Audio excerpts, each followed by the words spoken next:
தெரிவித்துக் கொள்கிறேன்.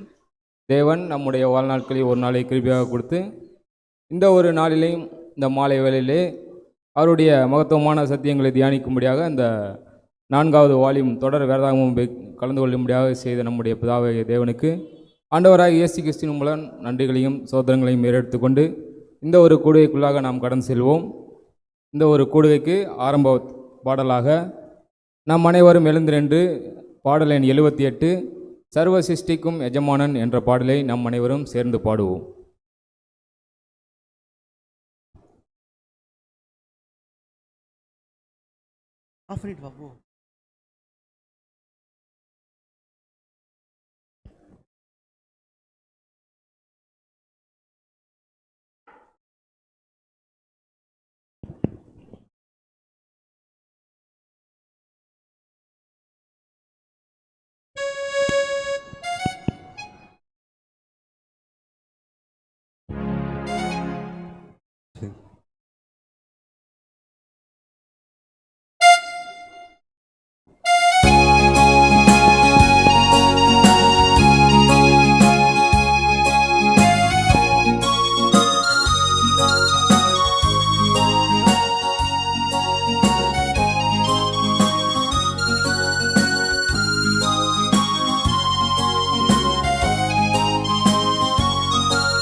சிருஷ்டிக்கும் எஜமான நீரே, சர்வ சிருஷ்டி காப்பவர் நீரே.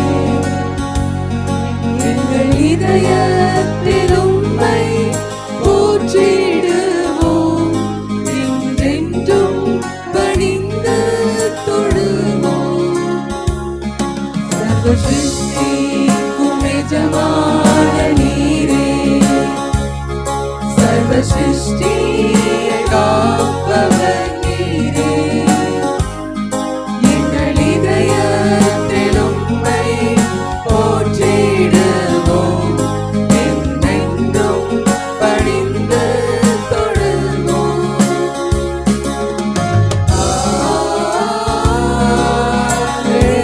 அல்லேலூயா,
ஒழிந்து போனாலும் உம் வார்த்தை என்றும் மாறாதே.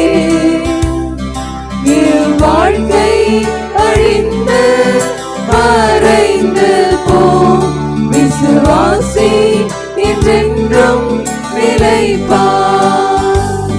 வானம் பூமி ஒழிந்து போனாலும் வார்த்தை என்றும் மாறாதே. வாழ்க்கை அழிந்து மறைந்து போம் விசுவாசி என்றென்றும் நிலைப்பார்.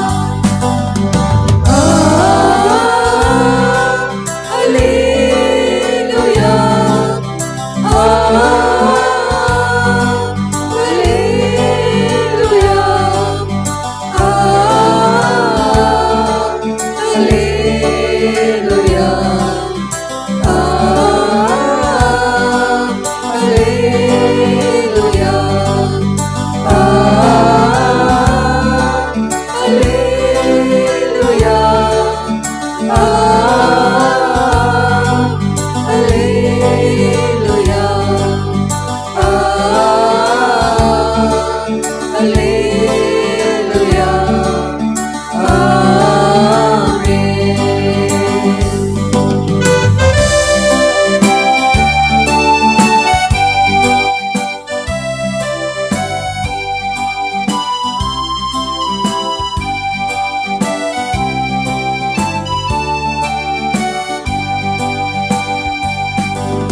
யெகோவா தேவன் தாமே இயேசுவை பலியாக தந்தார்.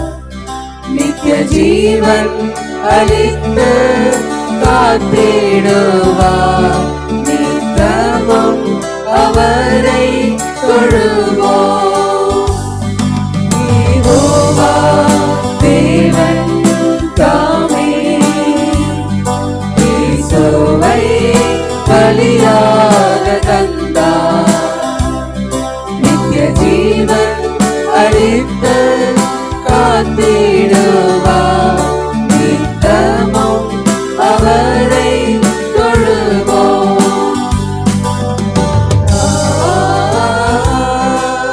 அல்லேலூயா. அல்லேலூயா. அல்லேலூயா.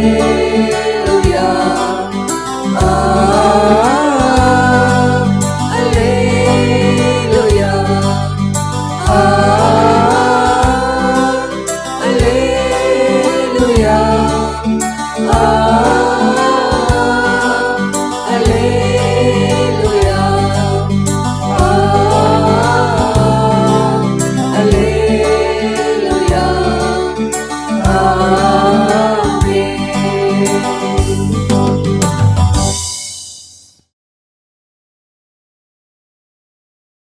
இந்த ஒரு கூடிகைக்கு ஆரம்ப ஜெபத்தில் நம்மை வழிநடத்தும்படியாக நம்முடைய அன்பு சகோதரர் எட்வின் அவர்களை சபையின் சார்பாக கேட்டுக்கொள்கிறோம்.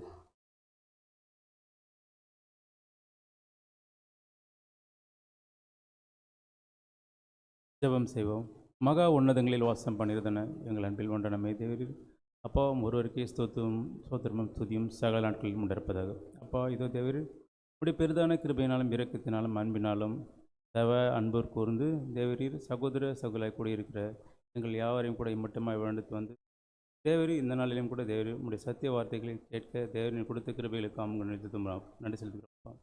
அப்பா இந்த நாளிலும் கூட தேவரீர் மூத்த சகோதரர் எழுத்து வைத்த இந்த எச்சரிப்புக்குரிய வார்த்தைகளை நாங்கள் கேட்க வந்திருக்கிற யாவரும் கூட தேவரீர் இந்த வார்த்தைகள் யாவற்றையும் கேட்கவும் நாங்கள் கேட்டு அதன்படி நடக்கிற பிள்ளைகளாக, அதாவது வரவிருக்கிற நாட்கள் பொல்லாதவைகளாக இருக்கிற காரணத்தினாலே தேவரீர் நாங்கள் உமக்கு உண்மையுள்ள பிள்ளைகளாக நாங்கள் ஒரு நாளும் மாற தேவையான பரிசுத்தாவியும் வேதத்தில் உள்ள வார்த்தைகளை நாங்கள் ஒரு நாளும் கடைப்பிடித்து தேவரீர் நாங்கள் நடக்க எங்களுக்கு அதிகமாக தேவையான பரிசுத்தாவை கொடுத்து வாழ்ந்துங்க தேவரீர். மட்டுமல்லாது இந்த நாளையும் கூட தேவரீர் பங்கு பெற தவறிய சகோதர சகோதரியும் நினைவு கூறுகிறோம். அவர்களும் வருகிற காலங்களிலே ஐக்கியத்தில் பங்கு கொள்ள தேவரீர் தாமே நீங்கள் கிருபை பாராட்டுங்க. மீதமுள்ள காரியங்கள் எல்லாம் கொடுக்குறோம். ஒரு தாழ்மையான விண்ணப்பங்கள் யாவற்றையும் கூட எங்கள் அன்பினோடும் ரட்சி கர்த்தராகிய இயேசு கிறிஸ்து நாமத்திலே இந்த ஜெபத்தை எடுக்கும் பிதாவே, ஆமென்.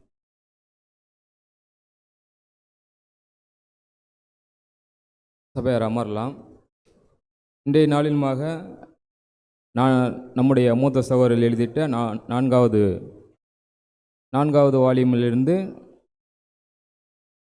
இன்றைக்கான தலைப்பு வந்துட்டு மகா நீதிமன்றம் முன் பாபிலோன் குற்றம் சாட்டப்படுதல் என்ற தலைப்பின் கீழ் உள்ள காரியங்களை நமக்கு எடுத்து தரும்படியாக நம்முடைய அன்பு சகோதரர் ஜோயல் அவர்களை சபையின் சார்பாக கேட்டுக்கொள்கிறோம்.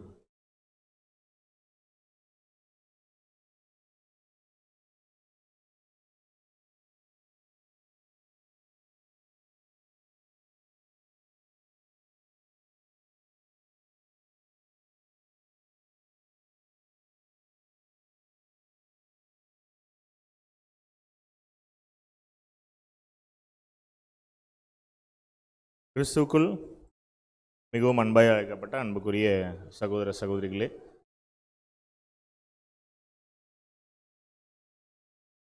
தேவனுடைய மாபெரும் கிருபையினாலும் இரக்கத்தினாலும்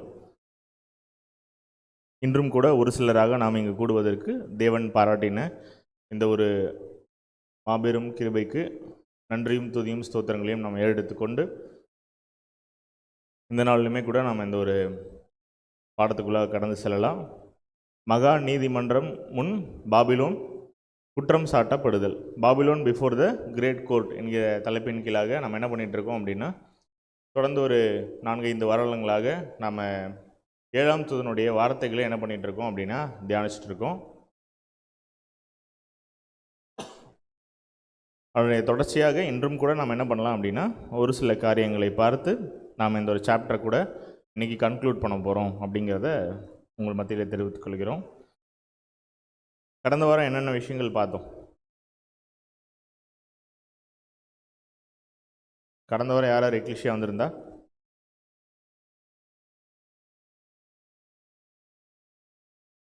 போன வாரம் யார் எக்லிஷியா வந்திருந்தான்னு ஈஸியான கேள்வி தான் கேட்டிருந்தேன். ஓகே, அப்புறம் பதில் கேட்கும் போது மட்டும் ஏன் பக்கத்தில் திரும்பி சைடில் பார்க்குறீங்க? போன வாரம் என்னென்ன விஷயங்கள் பார்த்தோம்? பாபிலோன் அப்படின்னு வருது, ஆனால் அதுக்கப்புறம் என்ன சொல்ல வர்றீங்கன்னு எனக்கு புரியல. அது போன வாரத்துக்கும் முந்தின வாரம் பார்த்தது.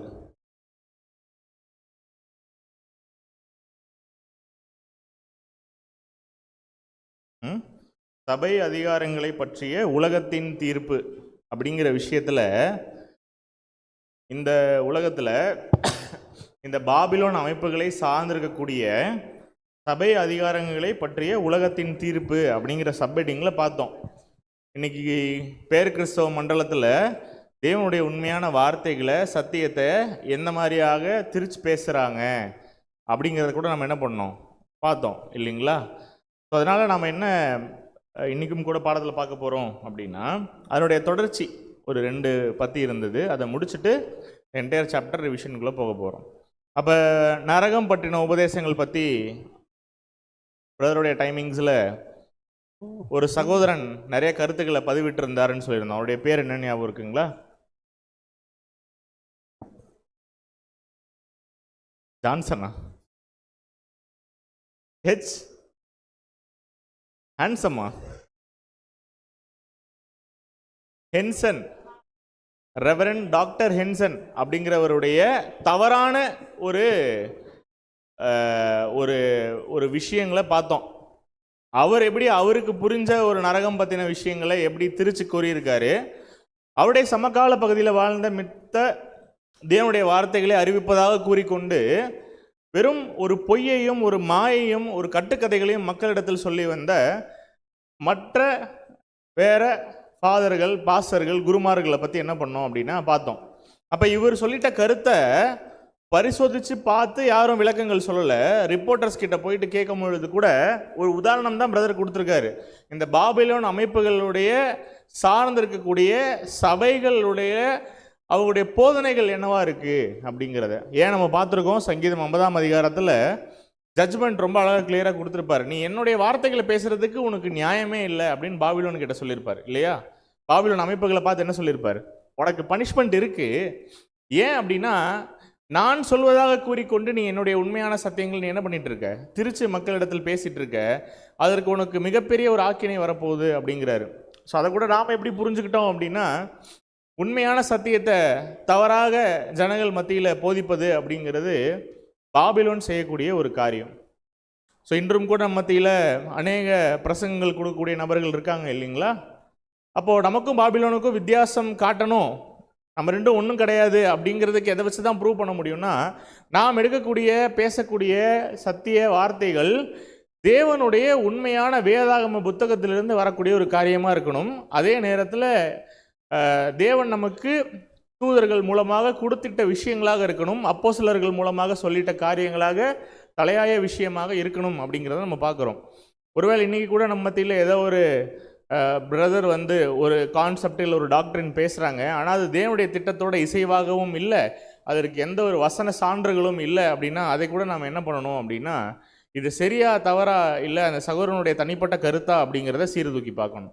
2000 வருஷத்துக்கு முன்பாக ஜனங்கள் மத்தியில் இந்த ஒரு பொது அறிவுங்கிறது கம்மியாக இருந்தது, நிறைய மூட நம்பிக்கைகள் இருந்ததுன்னு பார்த்துருக்கோம் இல்லையா? அப்போ பிரதர் ஹென்சன் அவருடைய ரைட்டிங்கை அன்று இருந்த எல்லாருமே வந்து என்ன பண்ணுறாங்க அப்படின்னா, நரகம்ன்றது இருக்கிறது ஒரு உண்மை, மக்கள் பாதாளத்தில் போய் ஜஸ்ட் நித்திரையில் இருக்காங்க அப்படிங்கிற ஒரு புரிதல் இல்லை அவங்களுக்கு. அவங்க பாதாளம்ங்கும் போது என்ன தட்டி கொப்பரை, ஒரு அக்கினி கடல் கந்தகம் கலந்தது வசனங்கள் சொல்லப்பட்டிருக்கு இல்லையா அப்படிங்கிறத திரித்து பேசும் பொழுது மக்களிடத்தில் ஒரு வெறுப்புணர்வு உண்டாகுது. ஏன்? ஹென்சனுங்கிற ஒரு தனிப்பட்ட நபர் ஒரு ஆர்டிக்கல் எழுதிட்டாரு, அதை பற்றி என்ன நினைக்கிறீங்கன்னு நீங்கள் மற்ற பாஸ்டர்ஸை கேட்கும் போது அவங்க எல்லாரும் அவருக்கு இந்த ஜால்ரா போடுற மாதிரி, ஆமாம்மா அவர் சொல்லிட்டா கரெக்டாக தான் இருக்கும், அவரே சொல்லிட்டா உண்மையாக தான் இருக்கும் அப்படின்னு சொல்லும் பொழுது, சில நேரம் அதை கேலியும் கிண்டலுமாக சில பாஸ்டர்ஸ் வந்து பேசும் பொழுது மக்களுடைய மென்டாலிட்டி எப்படி இருக்குது பிரதருடைய டைமில் அப்படின்னா, நரகோன்றது ஒரு மிகப்பெரிய ஒரு விஷயம், இது இருக்கா இல்லையா, இதில் எப்படிப்பட்ட விஷயங்கள் நடக்கும் அப்படிங்கிறத தெரிஞ்சுக்கிறதுக்கு நாங்கள் க்யூரியஸாக இருக்கும் பொழுது எங்களை வழிநடத்தக்கூடிய இந்த குருமார்களுடைய இந்த ஒரு மெத்தன பேச்சு எதை வெளிப்படுத்துது அப்படின்னா, எங்களுடைய வாழ்க்கையே தீர்மானிக்கக்கூடிய ஒரு உண்மையான சத்தியம் இல்லையா. ஒருவேளை இந்த ஹெல் நரகம் அப்படிங்கிறது உண்மைனா நாங்கள் எப்படி வாழ போகிறோம், எங்களுடைய வாழ்க்கையினுடைய முடிவு எப்படி இருக்குது அப்படிங்கிறதே தீர்மானிக்க போகிறது இந்த ஒரு நரகம் தான் அப்படின்னா, அதை பற்றின புரிதல்களில் நிறைய குறைபாடுகள் இருக்குது. இது எப்படி நாங்கள் ஜீரணிக்கிறது, இது எப்படி நாங்கள் அக்செப்ட் பண்ணிக்கிறது அப்படிங்கிற ஒரு வெறுப்புணர்ச்சி மக்கள் மத்தியில் எப்போவே இருந்திருக்குன்னா 120 வருஷத்துக்கு முன்னாடியே இருந்திருக்கு. அப்போ இன்றைக்கெலாம் நம்ம போய் நரகம் பாடம் எடுக்கும்பொழுது அவங்களுக்கு எளிதாக புரியுது இல்லைங்களா. நிறைய விஷயங்கள் புரிஞ்சும் அக்செப்ட் பண்ணிக்கிறதுக்கு ரெடியாக இல்லாதவங்களை பற்றி நம்ம பேசலை. இன்றைக்கி போய் நரகம் வேதாகமத்தில் சொல்லப்பட்ட நரகம்னா என்ன அப்படின்னு நம்ம பாடம் எடுக்கும்போது பெரும்பாலான ஜனங்கள் அதை என்ன பண்ணிக்கிறாங்க அப்படின்னா அக்செப்ட் பண்ணிக்கிறாங்க. நரகம் ஆத்மாவால் அக்செப்ட் பண்ணிக்கிட்டவங்களால தான் சில நேரம் என்ன பண்ண முடியாதுன்னா திருத்துவத்தை அக்செப்ட் பண்ணிக்க முடியாது. ஈவன் திருத்துவத்தையே அக்செப்ட் பண்ணிக்கிட்ட ஜனங்களால் அந்தி கிறிஸ்து அப்படிங்கிற அந்த ஒரு விஷயத்தை என்ன பண்ண முடியல, இன்றைக்கி ஜீரணிக்க முடியல. அப்போ ஏன் இவ்வளோ தப்பறையான போதனைகள் அப்படின்னா, இதுக்கெல்லாம் ஆதி காரணம் யார் அப்படின்னா, சாத்தான் கலைகளை விதைச்சிட்டது என்னவோ உண்மைதான்.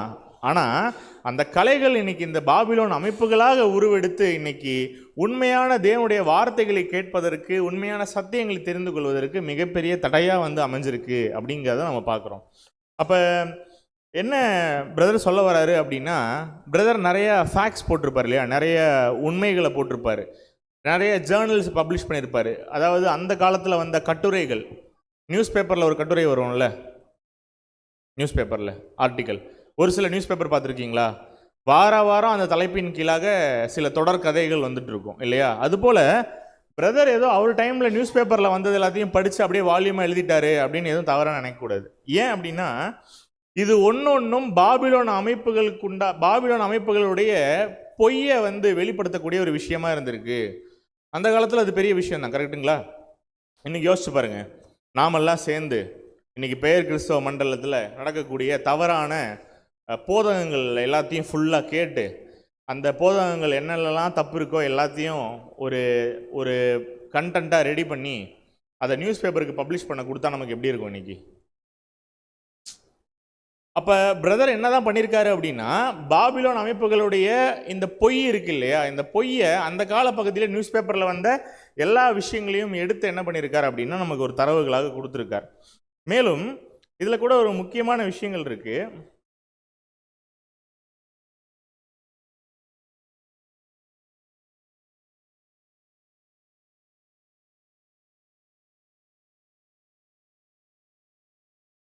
ஸோ பிரதர் இதை ஒரு முறை வாசிக்கிறேன், கேளுங்க நீங்கள். பிரதருடைய ரைட்டிங்ஸ் இது. The clergy thus express their views as if eternal torture of their fellow men were a matter of only trivial consequence, to be discussed with flippant jest and laughter, and declared as truth without a particle of evidence or Bible investigation. Brother என்ன சொல்கிறாரு, brother ஹென்சனுடைய நரகம் பற்றின கூற்றுகள் இருக்கு இல்லையா, அதை பற்றி நிறைய பேர் பேசுகிறாங்க, வாதிக்கிறாங்க, ரொம்ப சென்சேஷனாக இருக்குது. உதாரணத்துக்கு இன்றைக்கி நம்ம மத்தியில் ரொம்ப நாளைக்கு முன்னாடி டிவைன் அரேஞ்ச் பண்ணால் நமக்கு என்னன்னு தெரியல, ஆவில் ஜெனிப்பிக்கப்படுறதுலாம் என்ன நமக்கு புரியல. அப்போ இதெல்லாம் சொல்லும் பொழுது நமக்கு எப்படி ஒரு ஆர்வம் காட்டுச்சு, அந்த டைமில் இதை பற்றி தெரிஞ்சுக்க நிறைய முயற்சிகள் எடுத்தோம் இல்லைங்களா. அந்த காலப்பகுதியில் நரகம் அப்படிங்கிறது இன்றைக்கி நம்ம சத்தியம் கேட்டு உள்ளே வந்துட்ட பிற்பாடு நமக்கு ஏதாவது ஒரு சாதாரண ஏதோ சப்ஜெக்ட், அது ஒரு பேசிக் சப்ஜெக்ட் அப்படின்னு தோணலாம். அந்த காலத்தில் கிறிஸ்தவ ஜனங்களிடத்தில் பரபரப்பாக பேசப்பட்ட டாப்பிக்கில் இந்த நரகமும் ஒன்று. ஆனால் இப்பேற்பட்ட இந்த ஒரு டாப்பிக்கை பேசும்பொழுது ஒருத்தர் கூட பைபிளோட வசனங்களோட ஒத்துப்போக வச்சு அந்த ஒரு கூற்றை வந்து நிரூபிக்கலை அப்படிங்கிறாங்க. ஹென்சன் நிறைய பேசியிருக்காரு இல்லையா, டாக்டர் ஹென்சன், நரகம்னா உண்மை அப்படின்னு. ஒரு பாஸ்டர் கூட என்ன பண்ணலையா, வசனத்தை எடுத்து வச்சு பிரதர் சொன்னதும் இதுவும் கரெக்டாக இருக்கா அப்படிங்கிற ஒரு ஆராய்ச்சிக்குள்ளாக போகவே இல்லாமல் வெறும் ஒரு குருட்டுத்தனமான ஒரு மந்தைகளாக அவர் சொல்லிட்டா கரெக்டாக தான் இருக்கும், இவர் சொல்லிட்டா கரெக்டாக தான் இருக்கும் அப்படிங்கிற சிந்தையில் என்ன பண்ணுறாங்க அப்படின்னா பிளைண்டாக ஃபாலோ பண்ணுறாங்க. ஏன் இவங்களுக்கு நரகம் பற்றி தெரியாததுனாலயா அப்படின்னா, ஒரு சாராருக்கு நரகம் பற்றின புரிதலே இல்லை. ஆனால் பேருக்கு முன்னாடி ரெவரண்ட் அப்படின்னு போட்டுக்கிறாங்க, பாஸ்டர்ஸ் அப்படின்னு போட்டுக்கிறாங்க. ஒரு சாரார் எப்படி இருக்காங்க அப்படின்னா, எல்லாம் தெரியும் ஆனாலும் இதை இப்படி சொன்னாதான் வருமானம் வரும் அப்படிங்கிற ஒரு எண்ணத்தில் என்ன பண்ணிடுறாங்க அப்படின்னா, சுய லாபத்திற்காக உண்மையான சத்தியத்தை மக்களிடத்தில் கொண்டு போகிறதுக்கு தவறி இருக்காங்க அப்படின்னு சொல்லி கூட பார்க்குறோம். ஆனால் பிரதர் சொல்கிறாரு, the world marks this presumptive arrogance and draws it own conclusions in the matter அப்படின்னு சொல்கிறாரு. அதாவது உலகம் எல்லாத்தையும் பார்த்து விட்டு கடைசியாக தானாக சில முடிவுகளை எடுக்கும் அப்படிங்கிறத பிரதர் சொல்கிறார். அப்போ அது கூட எதன் அடிப்படையில் தான் அப்படின்னா, இந்த ஒட்டுமொத்த தவறுகளும் பொய்யும் மாயையும் மக்களை வஞ்சிக்கக்கூடிய இந்த எல்லா காரியங்களையும் இந்த பாபிலோன் செய்கிறத பார்த்துட்டு மக்கள் கடைசியாக என்ன தான் செய்ய போகிறாங்க, அதற்கு அகெயின்ஸ்டாக எழுந்து வந்து நிறைய குரல்கள் கொடுக்க போகிறாங்க. அதான் பிரதர் சொல்கிறாரு, the world marks this presumptive arrogance and draws it own conclusions in the matter. அதுவாகவே சுயமாக முடிவெடுக்கும். ஏன், இனி கொஞ்ச நாள் வரப்போகுது, நாம் போய் சொல்ல தேவையில்ல இந்த பெயர் கிறிஸ்தவ மண்டலத்தில் அவங்க எடுக்கக்கூடிய போதனைகள் தவறானதுன்னு. ஏன் ஏன் உலகமே தெரிஞ்சுக்கும். எப்படி தெரிஞ்சுக்கும், எப்போ தெரிஞ்சுக்கும் உலகம்?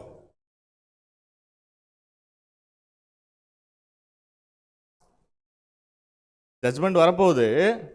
பட் பெயர் கிறிஸ்தவ மண்டலங்கள் எப்போ தெரிஞ்சுக்கோ, நம்ம உண்மையான சத்தியத்தை நாம் வந்து தேடிட்டு இருந்தோமே, அது இங்கே தான் இருக்குது, நம்ம போகக்கூடிய இடங்கள்ல இல்லை, இத்தனை நாள் நம்ம வஞ்சிக்கப்பட்டிருக்கோம் அப்படின்னு இன்னைக்கு நிறைய ஜனங்கள் புரிஞ்சுக்கிறாங்க. ஆனால் இன்னைக்கு ஒட்டுமொத்த உலக ஜனமும் எப்போ தெரிஞ்சுக்கும்னு கேட்குறேன் நான். அப்போ சிம்பிளாக சொல்லணும்னா, உலகத்தினுடைய முடிவை நோக்கி போயிட்டு இருக்கும் பொழுது கண்ணுக்கு தெரிகிற ராஜ்யம் வந்து கிறிஸ்து எல்லாரையும் உயிர்த்தெழுப்பி ஒட்டுமொத்த ஜனங்களுக்கும் இந்த ஒரு பாடத்தை எடுத்து, என்ன நடந்தது, நீங்கள் ஏன் மரிச்சிங்க, உங்களை யார் உயிர்ப்பிச்சிருக்கா, பிதாவாகிய தேவன்னா யார் அப்படிங்கிற எல்லா காரியத்தையும் சொல்லி கொடுக்கும்பொழுது அவங்களுடைய மைண்ட் எப்படி இருக்கும் அப்படின்னா, ஓ இவ்வளோ நாள் நம்மளை இவ்வளோ ஏமாத்திருக்காங்களா இல்லையா, அப்போ இன்னும் கிராண்டாக புரியும். ஆனால் இந்த உலகத்தினுடைய முடிவு பகுதிக்குள்ளே போகும்பொழுது அவங்களால கிளியராக புரிஞ்சுக்க முடியும், இந்த பாபிலோன் அமைப்பு நம்மளை என்ன பண்ணாது, காப்பாற்றாது, இது வெறும் மாயை, இது வெறும் பொய்யினால் கட்டப்பட்ட ஒரு விஷயங்கள் இந்த பாபிலோன் அமைப்பு அப்படிங்கிறத உலக ஜனங்கள் புரிஞ்சுப்பாங்க. அப்போ இந்த உலக ஜனங்கள் இதில் நிறைய பேர் நீங்கள் கவனிச்சிங்க அப்படின்னா, கிறிஸ்துவ அமைப்புகள் வந்து நிறைய தொண்டுகள் செய்வாங்க. நிறைய நீங்கள் சகோதர சகோதரிகளை பார்த்துருந்தீங்கன்னா, ஒரு 20-30 வருஷத்துக்கு முன்னாடி தனிப்பட்ட முறையிலால் அவங்களால எந்த ஒரு சொசைட்டிக்கும் ஒரு பெரிய கான்ட்ரிபியூஷன் கொடுக்க முடியாது. ஆனால் கிறிஸ்தவ மிஷினரிகளோடு இணைந்து என்ன பண்ணுவாங்க, சில பங்களிப்புகள் கொடுப்பாங்க. நீங்கள் அது மாதிரி யாராவது கேள்விப்பட்டிருக்கீங்களா? ஹெல்ப் பண்ணும்போது ஒரு மிஷினரி மூலமாக ஹெல்ப் பண்ணுறது யாராவது கேள்விப்பட்டிருக்கீங்களா? யாராவது அந்த மாதிரி பண்ணியிருக்கீங்களா பர்சனலாக? இல்லை, திரும்பியும் பண்ண சொல்லிலாம் கேட்க மாட்டோம், கை தூக்குறதுக்கெலாம் பயப்படாதீங்க. பிரதர் டைமில் அந்த மாதிரி நிறைய பேர் இருந்திருக்காங்க, மிஷினரிகள் மூலமாக பணம் கொடுத்து மற்ற ஜனங்களுக்கு ஹெல்ப் பண்ணுறதுக்கு. ஆனால் இந்த மிஷினரிகள் கிறிஸ்தவ தேசங்கள் அல்லாத பிற தேசங்கள்லையும் என்ன பண்ணுவாங்க, இருப்பாங்க. உதாரணத்துக்கு நம்ம நாடு இல்லையா, இது கிறிஸ்தவ தேசமா? இல்லை. ஆனால் இங்கே மிஷினரிகள் இருக்கா? இருந்தது இல்லையா? அப்போ அது எல்லாமே இங்கே வந்து கிறிஸ்தவத்தை போதிச்சது. எப்படி போதிச்சது? ஒரு ஹாஸ்பிட்டல் போவாங்க, கவனிச்சிருக்கீங்களா? போயிட்டு என்ன பண்ணுவாங்க, மனம் திரும்பு பாவியே அப்படின்னு. அவரே அங்கே வந்து என்ன பண்ணியிருப்பார், இங்கே ஒரு கிட்னி தான் வேலை செய்யுது, ஒரு கிட்னி வேலை செய்யலன்னு படுத்துருப்பார். அவர்கிட்ட போய் என்ன சொல்லுவாங்க, மனம் திரும்பு, இல்லை என்றால் நரகத்துக்கு போவ, உன்னுடைய முன்னோர்கள் நரகத்துக்கு தான் போனாங்க, நீங்களாவது ரசிக்கப்பட்டுருங்க, எப்படியாவது கிறிஸ்துவ அக்செப்ட் பண்ணிக்கிங்க அப்படின்னு ஒரு, அதாவது அதில் ஒரு அடியும் இருக்கும், அதில் ஒரு அன்பும் இருக்கும். நிறைய பேருக்கு பேசவே ஆள் இருக்காது. ஹாஸ்பிட்டலில் போயிட்டு உட்காந்துட்டு தேவனுடைய திட்டம் என்னன்னு சொல்லும் பொழுது அவங்க மைண்டில் எப்படி இருக்கும், சில நேரம் தேவன் ஒருத்தர் இருக்காரா, நமக்காக இவ்வளோ விஷயங்கள் பிளான் பண்ணியிருக்காராங்கிறத ஒரு சாரார் புரிஞ்சுப்பாங்க. ஒரு சாராரை எப்படி இவங்க அணுகிறாங்க அப்படின்னா, நான் சொல்கிறேன், நீ இப்போ உடம்பு சரியாமல் படுத்து கிடக்கிற ஹாஸ்பிட்டலில் நான் சொல்கிறத கேளு, நீ ரட்சிக்கப்படுவ. உன்னோட முன்னோர்கள்லாம் இதெல்லாம் புரிஞ்சுக்காம தான் நரகத்துக்கு போயிட்டாங்க அப்படின்னு சொல்லும் பொழுது, சத்தியத்தின் மீதான அன்பில் பயந்து அவங்க கிறிஸ்தவத்துக்குள்ளே வராங்களா அப்படின்னு கேட்டிங்கன்னா இல்லை. சத்தியத்தின் மீதான அன்பில் அவங்க பார்த்து அட்ராக்ட் ஆகி வரல. சில நேரம் இவங்க சொல்லக்கூடிய எச்சரிப்பின் வார்த்தைகள்னால என்ன பண்ணுறாங்க அப்படின்னா ஃபோர்ஸ் ஆகி திரும்பி உள்ளர வராங்க. எப்படி இருக்கும் யோசிச்சு பாருங்கள். உன்னுடைய கணவன், நீ பெற்ற பிள்ளை எல்லாம் மறிச்சிட்டாங்க, நீ மட்டும் தனியாக இருக்க இப்போ கட்டிலில்.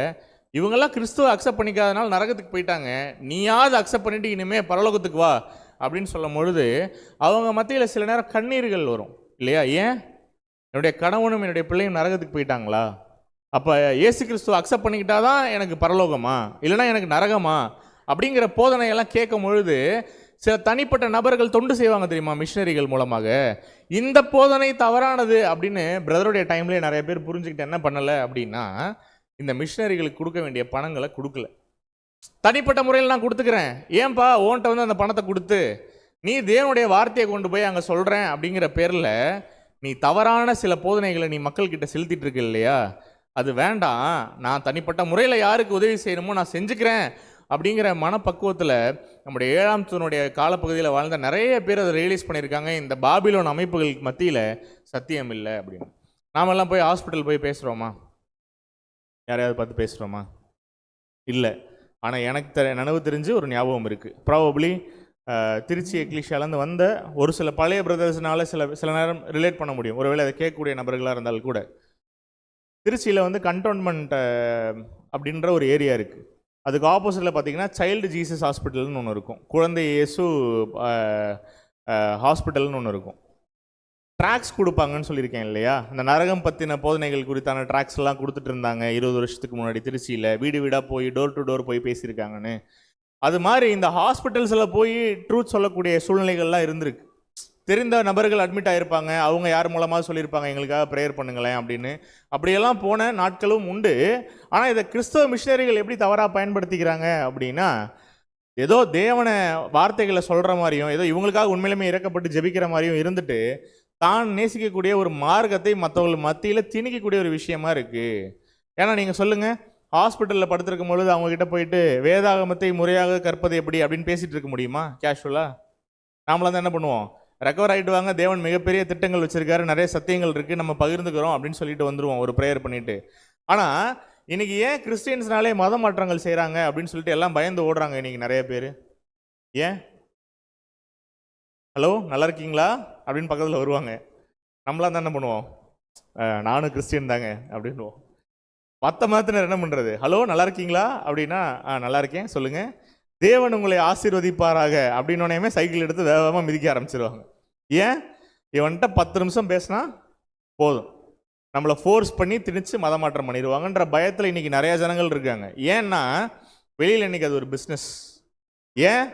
உள்ளே வர வைக்கணும், வர வச்சதுக்கப்புறம் தசம பாகத்தை பற்றி அவங்களுக்கு எடுக்கணும், எடுத்ததுக்கப்புறம் அது அவர் 1000 ரூபா சம்பாதிக்கிறாரோ இல்லை கோடி ரூபா சம்பாதிக்கிறாரோ 10ல் 1 பங்கு என்ன இடம் உள்ளர காணிக்கை பெட்டிக்கு வந்துடும். ஆள் சேர்க்குற மாதிரி தான். இந்த எம்எல்எம்லாம் கேள்விப்பட்டிருக்கீங்களா? என்ன பண்ணுவாங்க, எடுத்தோடனே ப்ராடக்ட் தான் எப்படி விற்பாங்க? உங்ககிட்ட கொஞ்சம் பேசணும், நீங்கள் கொஞ்சம் ஃப்ரீயாக இருக்கீங்கன்னு நினைக்கிறேன், வீட்டில் எங்கிட்ட ஒரு அருமையான பிளான் இருக்குது அப்படின்வாங்க. இப்போ கேட்டால் நம்ம என்ன பண்ணுவோம், ஆஹா எங்கேயோ நம்மளை என்ன பண்ணுறாங்க, எதுக்கோ கவுக்கிறதுக்கு பிளான் போடுறாங்கடா, உஷாராயிடுங்கன்னு மைண்டு தோணும். ஒரு 20 வருஷத்துக்கு முன்னாடி இப்படி தோணி இருக்குமா? வெளியில் நிற்கிற BMW கார் என்னது அப்படின்னா நம்ம என்ன பண்ணுவோம், நம்புவோம் இல்லையா? அதை யார் எடுத்துகிட்டு போகிறோம், அதுக்கப்புறம் அந்த காரை அது எங்கே போய் நிற்கிது அதெல்லாம் நம்ம பார்க்குறது இல்லை. இன்றைக்கி அப்படிலாம் இல்லை, எல்லாம் டிரான்ஸ்பரண்ட்டு. அப்போ மல்டி லெவல் மார்க்கெட்டிங் மாதிரி ஆகிடுச்சு இன்றைக்கி இந்த கிறிஸ்தவத்தை போதிக்கக்கூடிய விஷயங்கள் இல்லை. அப்போ நீங்கள் யோசிச்சு பாருங்கள், இது எவ்வளோ வர்த்தக ரீதியாக மாறிடுச்சுன்னு. பிரதர் டைம்லேயே அவர் ரொம்ப ஃபீல் பண்ணி எழுதுறாரு, நிறைய இதனால் நல்லது செய்யணும்னு நினைக்கிற மக்கள் கூட இந்த மிஷினரிகள் கூட சேர்ந்து வேலை செய்கிறதில்ல அப்படின்னு. ஒத்துக்கிறோம், இன்றைக்கி தமிழ்நாட்டில் கல்வி பெருகிருக்கு, இந்தியாவுக்குள்ளார நிறைய கல்வி நிறுவனங்களும் ஆஸ்பத்திரிகளும் கட்டப்பட்டதுக்கு காரணம் இந்த மாதிரியான மிஷினரிகள் தான்.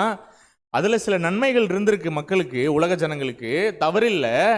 ஆனால் அதை மதத்தை தவறாக பயன்படுத்துவதற்காக அதை பயன்படுத்தும் பொழுது இது தேவனுடைய பார்வையில் எப்படி தான் இருக்கும்? நிச்சயமாக இது கூட பாபிலோன் அமைப்பு அதனுடைய நியாய தீர்ப்பு அப்படிங்கிறதுல இந்த பங்கு வந்துடும். ஏன்?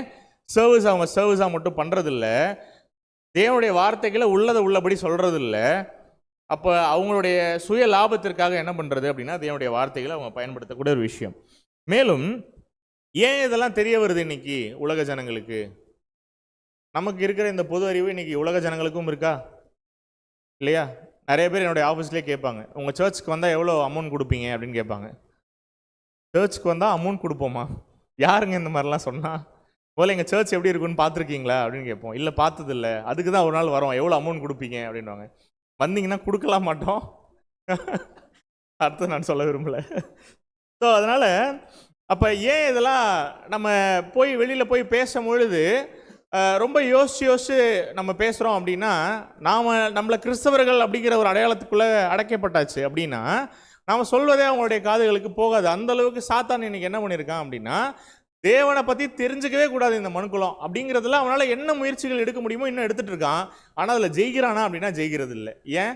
சத்தியத்தை தெரிஞ்சுக்கிட்டு இன்றைக்கி நாம் இன்றைக்கி உட்காந்து என்ன பண்ணிகிட்டு இருக்கோம்? உண்மையான ட்ரூத்னா என்னங்கிறத கேட்டுட்டு அடுத்தது கிராண்ட் ட்ரீட் ஹாலுக்கு இங்கே வலசரவாக்கத்தில் இந்த விருகம்பாக்கத்தில் நடக்கக்கூடிய அந்த ஒரு பேசிக்கு என்ன பண்ணிட்டு இருக்கோம் இப்போ நாம?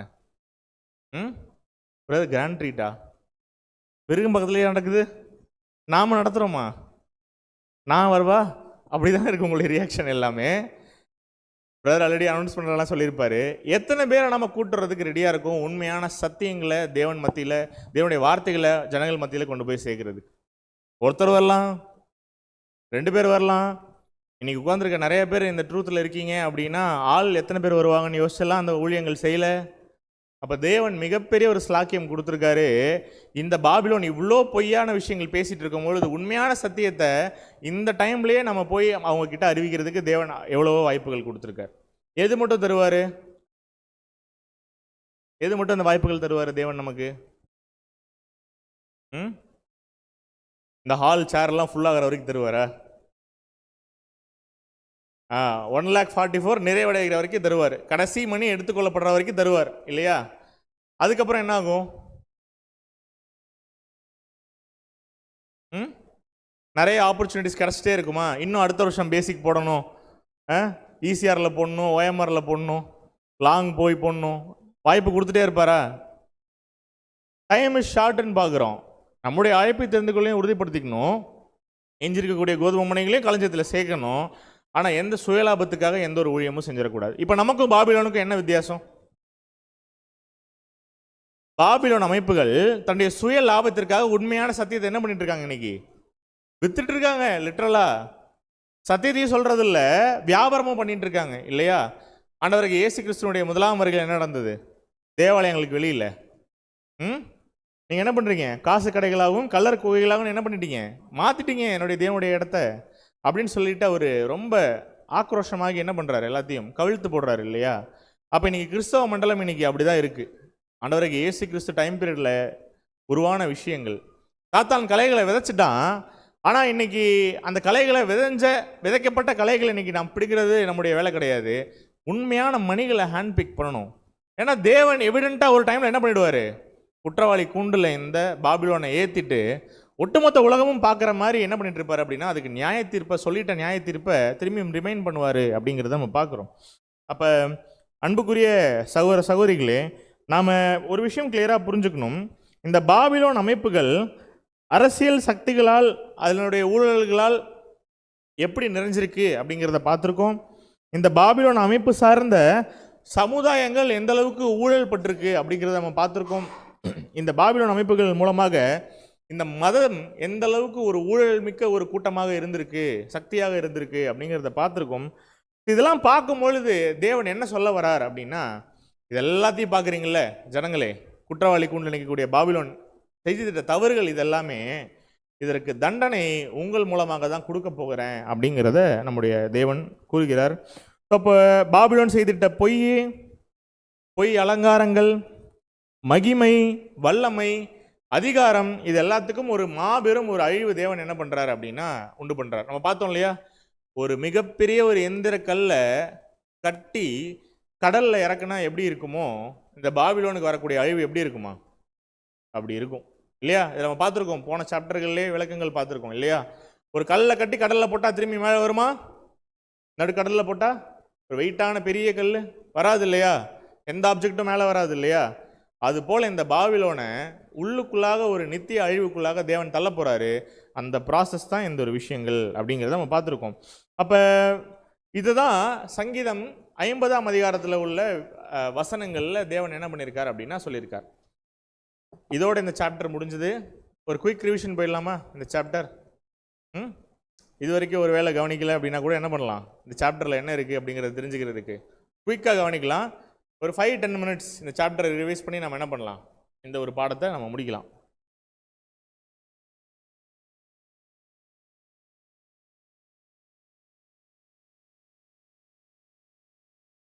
ஸோ இந்த பாபிலோன் அமைப்புகளுடைய விழுகை அதான் நம்ம பார்க்குறோம்.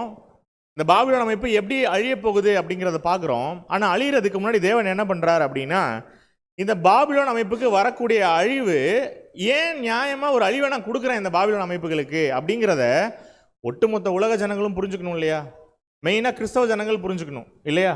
30 வருஷம் 40 வருஷம் இதுதான் உண்மையான சத்தியம்னு குடும்பமாக போய் உட்கார்ந்து ஆராதனைகளையும் அந்த மாஸ்லையும் அந்த கேதரிங்ஸ்லையும் ஒன்றாவே ட்ராவல் பண்ணிட்டு இருக்கும் பொழுது, இல்லை ஒரு நிமிஷம் நிப்பாட்டுங்க, நீங்கள் இது வரைக்கும் போயிட்டு இருந்த இடம் தப்பு, நீ போயிட்டு இருந்தல உண்மையான தேவனை கும்பிட்றதா நீ நினச்சிட்டு போயிட்டு இருக்கல, உண்மையான கடவுளை தரிசிக்கிறதா நினச்சிட்டு நீ போயிட்டு இருக்க இல்லையா, இதெல்லாம் தப்பு, இதெல்லாம் பாபிலோன் அமைப்புகள், இந்த பாபிலோனுக்கு ஒரு அழிவை கொடுக்க போகிறேன், இந்த பாபிலோன் செஞ்ச தப்பை எல்லாத்தையும் சொல்கிறேன் கேளு, இவ்வளோ தப்பு செஞ்சிருக்க பாபிலோனுக்கு நீயே சொல்லு என்ன தண்டனை கொடுக்கலாம் அப்படின்னு கேட்கும் பொழுது உலக ஜனங்களுடைய முடிவு என்னவாக தான் இருக்கும், நீங்கள் கல்லை கட்டி கடலில் என்ன பண்ணிடுங்க தேவனே இறக்கிடுங்க, இத்தனை நாள் நான் இவ்வளோ வஞ்சிக்கப்பட்டேனா அப்படிங்கிற ஒரு ஆக்ரோஷத்தில் யார் இருப்பா அப்படின்னா இந்த கிறிஸ்தவ ஜனங்களும் ஒட்டுமொத்த உலக ஜனங்களும் இருப்பாங்க அப்படிங்கிறத நம்ம புரிஞ்சுக்கலாம்.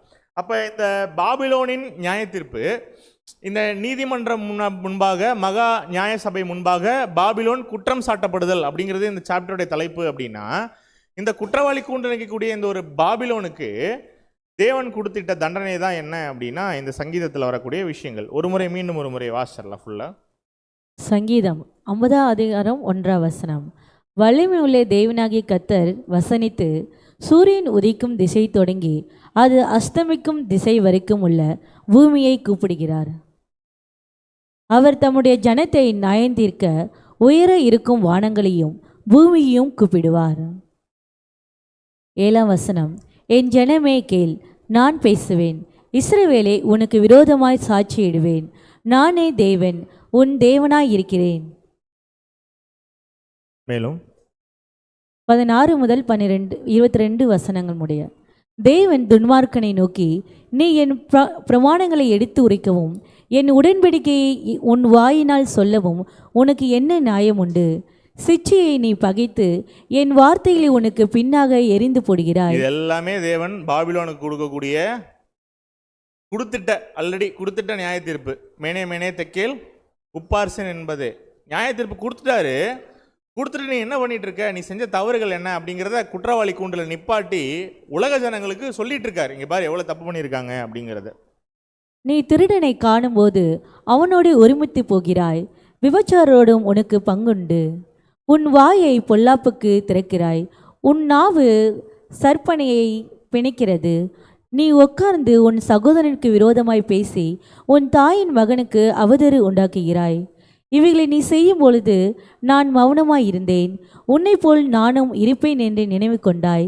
ஆனாலும் நான் உன்னை கடிந்து கொண்டு அவைகளை உன் கண்களுக்கு முன்பாக ஒவ்வொன்றாக நிறுத்துவேன். தேவனை மறைக்கிறவர்களே, இதை சிந்தித்து கொள்ளுங்கள், இல்லாவிட்டால் நான் உங்களை பீறி போடுவேன், ஒருவரும் உங்களை விடுவிப்பதில்லை. இவ்வளோ பெரிய ஒரு ஜட்ஜ்மெண்ட் கொடுத்ததை திரும்பி ரிமைண்ட் பண்ணுறாரு. குற்றவாளி கூண்டில் இந்த பாபிலோனை நிப்பாட்டிட்டு நியாயாதிபதி கொடுக்கக்கூடிய ஜட்ஜ்மெண்ட் இது. ஒரே ஒரு சிம்பிளான ஒரு கேள்வி கேட்குறேன். இந்த குற்றவாளி கூண்டில் நிற்கக்கூடிய அந்த ஒரு பாபிலோனுக்கு இப்போ நியாயாதிபதியாக உட்கார்ந்துருக்கிறது யார்? ஜட்ஜ்மெண்ட் ஆஃப் நியூ கிரியேஷன் இப்போ படிச்சுட்டு இருக்கீங்கன்னு நான் விசுவாசிக்கிறேன்.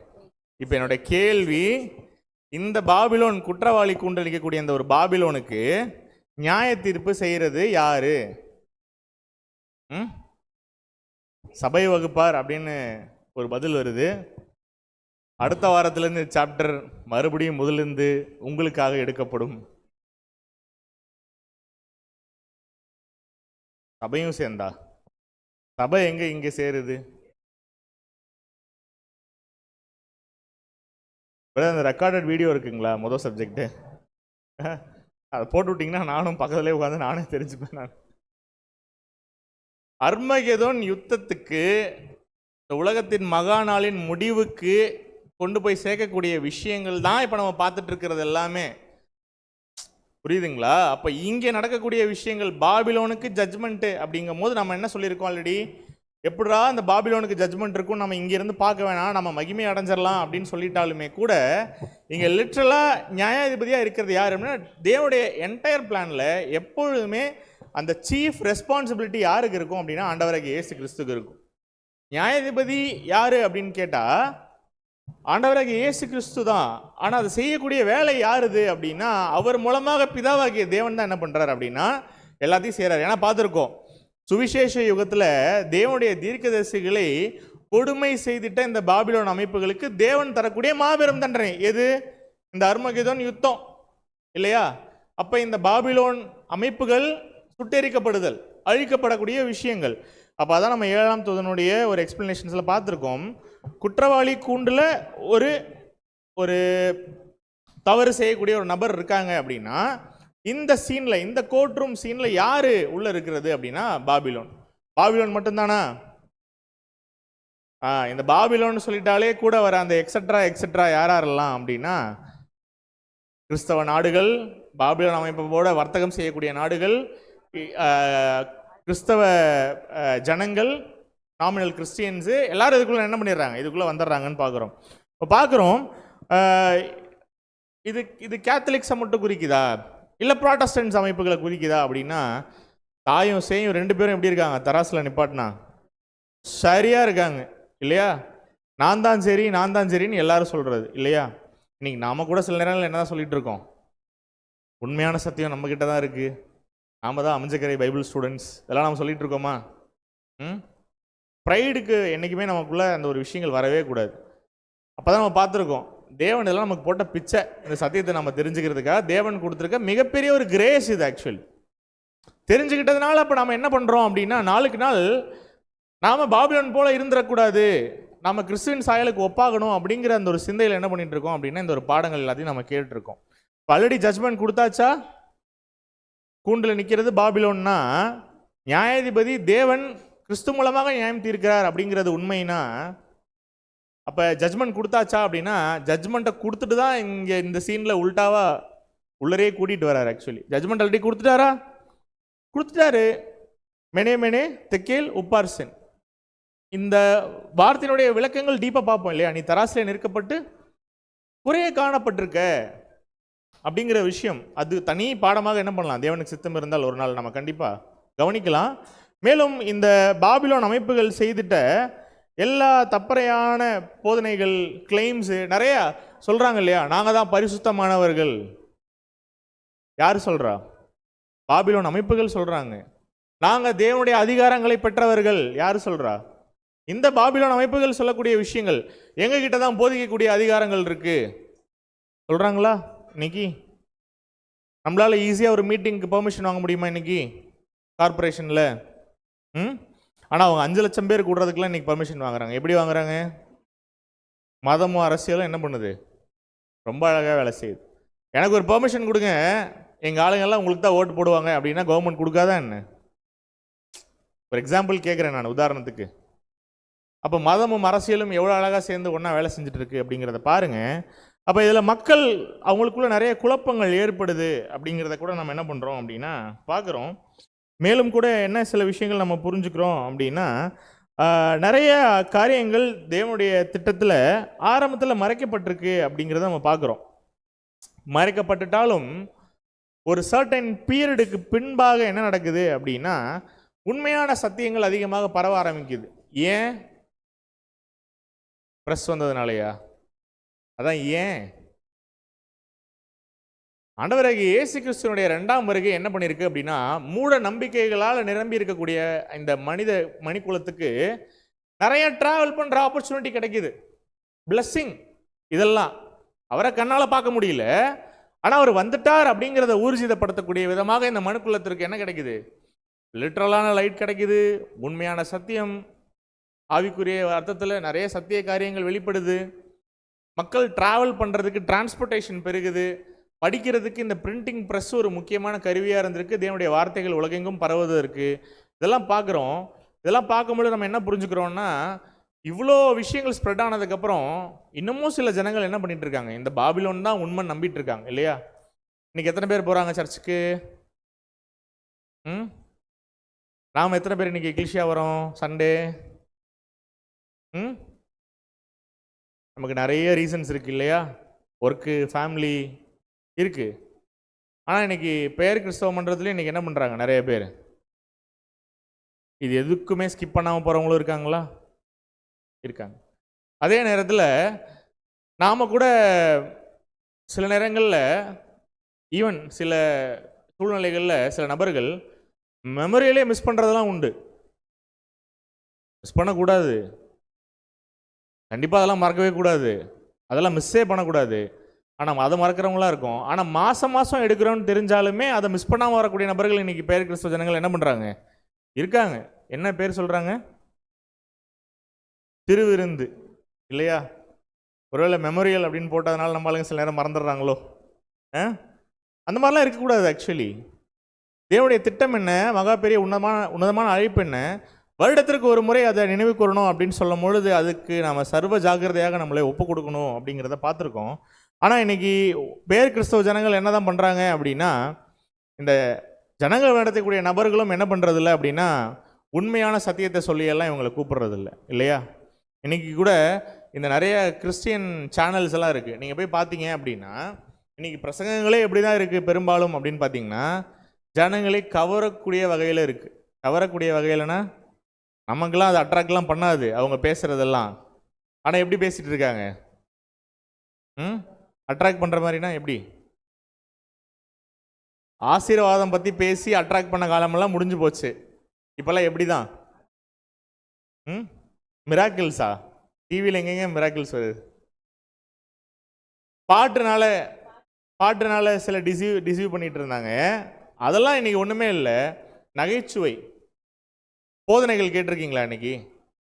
ஏன் இன்னைக்கு நிறைய பேர் ஷேர் பண்ணுவாங்க இல்லையா? அந்த இதை கூட அமுச்சு விடுவாங்க நமக்கு வேற, இதை நம்மளும் பார்த்துக்கணும் அப்படின்னு. எதுக்கு நம்ம சப்ஜெக்டில் அதை ஆட் பண்ணுறதுக்கா? அதை பார்க்காதீங்க அப்படின்னா அதையும் பார்த்துட்டு நமக்கு வேற அனுப்புறது. அதில் என்ன பண்ணிட்டு இருப்பார் ஒரு பாஸ்டர் வந்து, அவங்க சபைக்கு ஜனங்கள் எப்படி சண்டே வர வைக்கிறது அப்படிங்கிறதுக்கு அவர் ஒரு இனிஷியேட்டிவ் எடுத்திருப்பார். என்ன அப்படின்னா, ஒரு மிகப்பெரிய ஒரு காமெடி ஸ்கிரிப்டாக இருக்கும். அது வந்து வரவங்க எல்லாம் சிரிச்சுக்கிட்டே இருப்பாங்க, கலகல கலகலன்னு. கண்ணை மூடி ப்ரேயர் பண்ணியோ இல்லை கண் கலங்கி ஒரு ஜெபிச்சோ அந்த கூட்டத்தில் நீங்கள் ஒருத்தரையும் பார்க்க முடியாது. எல்லாரும் அப்படியே பார்த்துட்டே இருப்பாங்க, அடுத்தது என்ன ஜோக் சொல்ல போகிறாரு பாஸ்டர் அப்படின்னு. இன்னைக்கு எப்படி ஆயிடுச்சு அப்படின்னா, இன்னைக்கு ஒரு என்டர்டெயின்மெண்ட்டாக மாறிவிட்டது சர்ச்சஸ். இன்னைக்கு இப்படி இல்லைன்னா இன்னைக்கு என்ன ஆகாது? கூட்டம் வராது இல்லையா? ஆனால் அந்த வகையில் நம்ம ஆளுங்க ரொம்ப ஜெனியூன்னு. நீங்கள் சிரிக்கிற வைக்கிற மாதிரி எடுத்தாலும் சரி, இல்லை சிந்திக்க வைக்கிற மாதிரி எடுத்தாலும் சரி, நான் வரணும்னு நினச்சா தான் நான் என்ன பண்ணுவேன்? வருவேன். சும்மா நீங்கள் இப்படி எடுக்கிறீங்கன்றதுக்காக என்னால் என்ன பண்ண முடியாது, அதெல்லாம் வந்துட்டு இருக்க முடியாது அப்படிங்கிறதுல நம்ம ஆளுங்க ரொம்ப கிளியரு. அப்போ கிறிஸ்துவின் 2ஆம் வருகை வந்துட்ட பிற்பாடு இன்னைக்கு உலக ஜனங்கள் மத்தியில் என்ன இருக்குது அப்படின்னா, அறிவு பெருக்கம் நடந்திருக்கு. இன்னைக்கு ஏதாவது மறைக்க முடியுதா அப்படின்னு கேட்கும்போது கூட இந்த பிக்சர்ஸ்லாம் நம்ம போட்டிருக்கோம் இல்லையா? இது வரைக்கும் நியூஸே பார்க்காத சந்ததி, இது வரைக்கும் சட்டசபையில் என்ன நடக்குதுன்னே தெரிஞ்சுக்க விருப்பப்படாத சந்ததி இன்னைக்கு என்ன பண்ணிட்டு இருக்கு அப்படின்னா, பாலிமர் நியூஸை உற்று நோக்கி கொண்டு இருக்குது அப்படிங்கிறத சென்சேஷனாக சொல்கிறாங்க. என்னாச்சு அப்படின்னு ஒரே கூட்டமாக இருக்குது. டீ பிரேக்கில் ஆஃபீஸில் என்னாச்சு எதுவும் ஆக்சிடெண்ட்டா, இல்லை எதுவும் எர்த்குவேக்கா, ஆப்கானிஸ்தானில் அப்படின்னா, தமிழ்நாடு அசம்பிளி லைவ் போயிட்டுருக்கு அப்படிங்கிறாங்க. ஏங்க என்ன ஆச்சு அப்படின்னா, மக்களுடைய வரிப்பணத்தில் தானே இதெல்லாம் நடக்குது, என்ன நடக்குதுன்னு தெரிஞ்சுக்கோ வாங்க அப்படின்னு நம்மளை வேற உட்கார வைக்கிறாங்க. நமக்கு அதுக்கெல்லாம் டைம் இருக்குதுங்களா இதெல்லாம் இன்வால்வ் ஆகுறதுக்கு? பாலிமர் நியூஸ் பார்க்கறதுக்கு நமக்கு டைம் இருக்குதுங்களா? இல்லை போகும்போது ஒரு பிரதரை நிப்பாட்டி யூடியூப் செக் பண்ண சொல்லுவேன் நான்.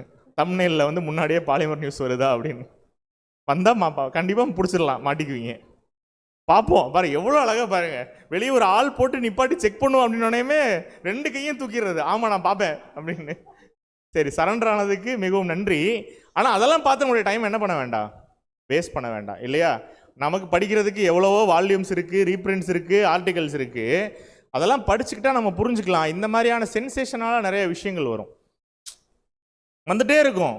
ஆனால் இதெல்லாம் ஏன் இன்னைக்கு நடக்குது அப்படின்னா, மக்கள் கேள்வி கேட்க ஆரம்பிச்சிருக்காங்க. எங்களுடைய வரி பணத்தில் தானே இந்த கவர்மெண்ட் ரன் ஆகுது, என்ன செஞ்சீங்க எங்களுக்கு? இன்னைக்கு கேள்வி வருதா? ஒரு பவர் கட்டாச்சுன்னா இன்னைக்கு மக்கள் என்ன பண்ணுறாங்க? பவர் கட்டே ஆகுறது இல்லையா இங்கே இருக்க யார் வீட்லேயும்? ஓகே, உடனே வந்துடுறாங்க ரோட்டுக்கு. அந்த சீன்ஸ் எல்லாம் பார்த்தீங்கன்னா ரொம்ப கோரமாக இருக்குது. ஸ்டேட்டஸ்லலாம் வச்சுட்டு இருக்காங்க. என்ன அப்படின்னா, மக்கள் இறங்கி போராடுறாங்க. எங்கே போராடிட்டு இருக்காங்க அப்படின்னா, இபி ஆஃபீஸ்க்கு வெளியில் அந்த ஆப்ரேட்டர் ஒருத்தர் மாற்றுவார் தெரியுங்களா, மின் மாற்றி டிரான்ஸ்ஃபார்மரை சேஞ்ச் பண்ணுறதுக்கு ஒரு ஆப்ரேட்டர் போட்டிருப்பாங்கல்ல, அவரை பிடிச்சி அடிக்க வராங்க. அப்புறம் அவங்களுக்கு சொல்ல வேண்டியதாக இருக்குது, இவர் அடிச்சு போட்டிங்கன்னா திரும்பி ரிப்பேர் ஆனால் கூட உங்களுக்கு மாற்றுறதுக்கு ஆள் இல்லை, அவர் என்ன பண்ணாதீங்க, அடிக்காதீங்க. மக்களுக்கு ஏன் அந்த கோபம் வருது அப்படின்னா, இந்த மக்கள் புரட்சி, கர்த்தரின் சேனை இப்படியெல்லாம் தான் ஸ்மாலாக உருவாகும். இன்றைக்கி ஒரு 4 மணி நேரம் கரண்ட்டை கட் ஆகிறதுக்கே ஆப்ரேட்டரை பிடிச்சி அடிக்க போகிறவங்க, ஒரு 4 நாளைக்கு கரண்ட் இல்லைன்னா நீங்கள் யோசிச்சு பாருங்கள் இந்த சென்னை எப்படி இருக்கும்னு. எப்படி இருக்கும்? யாரும் வீட்டில் இருக்க மாட்டாங்க இல்லையா? எல்லோரும் எங்கே தான் இருப்பாங்க? இங்கிலீஷாலேருந்து படிச்சுட்டு இருப்பாங்களா? ரோட்டில் இருப்பாங்க. எதுக்காக? சண்டை போடுறதுக்கு. சண்டை போட்டால் கரண்ட் வருமா? சொல்யூஷன் கிடைக்குமா? கிடைக்காது. நம்ம நாடு இன்னும் அந்தளவுக்கு ஒஸ்ட்டாக போல இல்லையா? ஒருவேளை பெட்ரோலே ஸ்டாப்டுன்னு வச்சுக்கோங்க. ஏன் பிரதர் இப்போ தான் இந்த வாரெல்லாம் கொஞ்சம் சுமூகமாகிற மாதிரி இருக்குது, இப்போ போய் வாய வைக்கிறீங்களே அப்படின்னு. ஒருவேளை நின்றுட்டா கம்யூனிகேஷனே இல்லை, ட்ராவலே இல்லை அப்படின்னா எப்படி இருக்கும்னு யோசிச்சு பாருங்கள். எவ்வளோ ஒஸ்ட்டாக இருக்குங்கிறத நீங்கள் யோசிச்சு பாருங்கள் இல்லையா? 200 யூனிட்டுக்கு மின்சாரம் ஃப்ரீ தான், ஆனால் நீ கரண்ட்டு வருதா அப்படின்னு கேட்டிங்கன்னா எல்லா இடத்துலையும் என்ன பண்ணுறதில்ல, வரதில்லை. மக்கள் உடனே கொதிச்சு எழுறாங்க, சண்டைக்காக ரோட்டில் நிற்கிறாங்கன்னு பார்க்குறோம். இதெல்லாம் ஏன் இந்த கேள்வி கேட்கக்கூடிய துணிச்சல் ஏன் வருது அப்படின்னா, இது நாளுக்கு நாள் இன்னும் அதிகமாகும். நம்ம எல்லாம் யோசிச்சு பார்த்துருப்போமா, ஒரு கவர்மெண்ட் சேஞ்ச் தமிழ்நாட்டில் வரும் கூடிய சீக்கிரம்னு? அது அவங்க நாலேஜோட ஓட் பண்ணாங்களோ நாலேஜோட ஓட் பண்ணலையோ அதெல்லாம் நம்ம என்ன பண்ண வேண்டாம், கிரிட்டிசைஸ் பண்ண வேண்டாம், அது நம்முடைய வேலை இல்லை. ஏன் மக்களுக்கு ஒரு மாற்றம் வரணுங்கிற ஒரு எண்ணம் வருது? ஏன் வருது? வெஸ்ட் பெங்கால் எடுத்துக்கோங்க, கேரளா எடுத்துக்கோங்க, ரூலிங் கவர்மெண்ட்ஸ் இப்போ என்ன இல்லை, ரூலிங் பார்ட்டியா இல்லை. ஏன் அப்படின்னா அவங்க கேள்வி கேட்க ஆரம்பிக்கிறாங்க இன்னைக்கு நிறைய விஷயங்களை. ஆனால் அவங்களுடைய பேட் லக் என்ன, இவங்க வந்தால் மாறிடும், அவங்க வந்தால் மாறிடும்னு இன்னைக்கு என்ன பண்ணிட்டு இருக்காங்க, இங்கே சொல்யூஷன் தேடிட்டு இருக்காங்க. ஆனால் சொல்யூஷன் கொடுக்குறவர் வந்து ரொம்ப வருஷம் ஆச்சு இல்லையா? 2ஆம் வருகையில் ஆண்டவராகிய இயேசு கிறிஸ்து வந்துட்டார். இப்போ சொல்யூஷன் யார்கிட்ட போய் தேடணும்? அவர்கிட்ட தேடணும். யார் தேடணும்? கரண்ட் கட் ஆகிற ஜனங்கள் போய் தேடணுமா? ஆண்டவராகிய இயேசு கிறிஸ்து செகண்ட் கம்மிங்கில் வந்திருக்காரு, எங்களுக்கு ஒரு 2 யூனிட் கரண்ட் ஃப்ரீயாக கொடுங்க அப்படி கேட்கணுமா? யாருக்கு தான் இந்த பாடம் எல்லாம்? அவருடைய பிள்ளைகளுக்கு மாத்திரம் தெரிந்திருக்கும்படி வந்து வேலை செய்தல் அப்படின்னா பிள்ளைங்களுக்கு தான் தெரியும், அவங்களுக்கு தெரியாது. அவங்க ரோட்டில் அப்படி தான் சண்டை போடுவாங்க, அவங்க அப்படி தான் டிவி பார்த்துட்டு இருப்பாங்க, அவங்க அப்படி தான் டைம் வேஸ்ட் பண்ணிட்டு இருப்பாங்க, இப்படி தான் பொருள் பணம் காசுகளை சேர்த்து வச்சுட்டு இருப்பாங்க. நாளைக்கு ஒரு பிரைட் ஃபியூச்சர் இருக்க போகுதுன்னு நமக்கு தெரியும். நம்முடைய ஃபியூச்சர் எங்கே இருக்குது? மேலே இருக்கு இல்லையா? அப்போ யார் கேரக்டர் காட்டணும்? நாம் காட்டணும். அப்போ தேவன் நாம் கண்ணெதிர இந்த மாதிரியான இன்சிடென்ட்ஸை பார்க்குறதுக்கு நம்மளை வச்சிருக்கார். ஏன்? நல்லா பார்த்துக்கோ, நீ என் குமாரனுக்கு மனவாட்டியாக வரணுமா, நான் சொன்ன தீர்க்க தரிசனங்கள் உன் கண் முன்னாடி நிறைவேற்றி காட்டுறேன், இதை பார்க்கும்பொழுது நீ புரிஞ்சுக்கோ நீ எவ்வளோ கடைசி நாட்களில் இருக்க அப்படிங்கிறதுக்கு தேவன் நமக்கு ஒரு எச்சரிப்பின் செய்தி இந்த பேட்டில் ஆஃப் அர்மகெதோன். ஏன்? பிளஸ்ஸிங் இல்லையா? நாளைக்கு என்ன நடக்க போகுது அப்படின்னு சொன்னால் நமக்கு எப்படி இருக்கும்? எப்படி இருக்கும்? சஸ்பென்ஸே இருக்காது பிரதர் அப்படின்னு யாருக்காவது தோணுமா? அப்படி தோணுனாலும் நாளைக்கு உன் லைஃப்பில் என்ன நடக்க போகுதுன்னு எனக்கு தெரியும்பா அப்படின்னு சொல்லிட்டு என்ன பண்ணுவோம்? அடுத்தது யாராவது சொல்லிட்டாங்கண்ணா சொல்லுங்களேன் நாளைக்கு என்ன பண்ணுவேன்னு சொல்லுங்களேன், கேட்போமா இல்லையா? இன்னும் அடுத்த சில வருடங்களுக்கு என்ன நடக்க போகுதுங்கிறத தேவன் என்ன பண்ணிட்டாரு? கொடுத்துட்டார். நான் சொன்னேன் நடக்குதா பார்த்துக்கிட்டே வா, நான் சொன்ன ப்ராஃபஸியெல்லாம் நடக்குதா பாரு, வேர்ல்டு இன்சிடென்ட்டை பாரு, இஸ்ரேலை பாரு, அத்தி மரத்தை பாரு, அதை சுற்றி இருக்க எல்லா நாடுகளையும் நீ பாரு, நான் சொல்கிறதெல்லாம் நடக்குதா அப்படின்னு அழகாக சார்ட் போட்டு நம்மக்கிட்ட இன்றைக்கி பேசிகிட்டு இருக்காரு தேவன். ஆனால் இவ்வளோ ப்ராஃபஸிஸோட மீனிங்கும் தெரிஞ்சுக்கிட்டு இன்றைக்கி ஏன் தேவன் நம்மளை கூப்பிட்டுருக்காரு அப்படிங்கிறத நம்ம புரிஞ்சுக்கல அப்படின்னா மிகப்பெரிய ஆசீர்வாதத்தை நழுவக்கூடிய ஒரு இடங்கள்ல நாம் இருக்கோம். அன்புக்குரிய சகோதர சகோதரிகளே, உலக ஜனங்களுக்கு அது ஒரு சென்சேஷனலான நியூஸு, நமக்கு அது ஒரு எச்சரிப்பின் செய்தி. நம்முடைய அழைப்பையும் தெரிந்துகளையும் நாம் சீக்கிரமாக என்ன பண்ணணும் அப்படின்னா உறுதிப்படுத்தணும். ஏன்னா நமக்கு மட்டும் தெரிஞ்சிருக்கிற மாதிரி வந்து வேலை செய்ய ஆரம்பிக்கிறவர் இன்னும் கொஞ்ச நாளில் உலக ஜனங்களுக்கும் தெரியும்படி வந்து என்ன பண்ண போகிறாரு?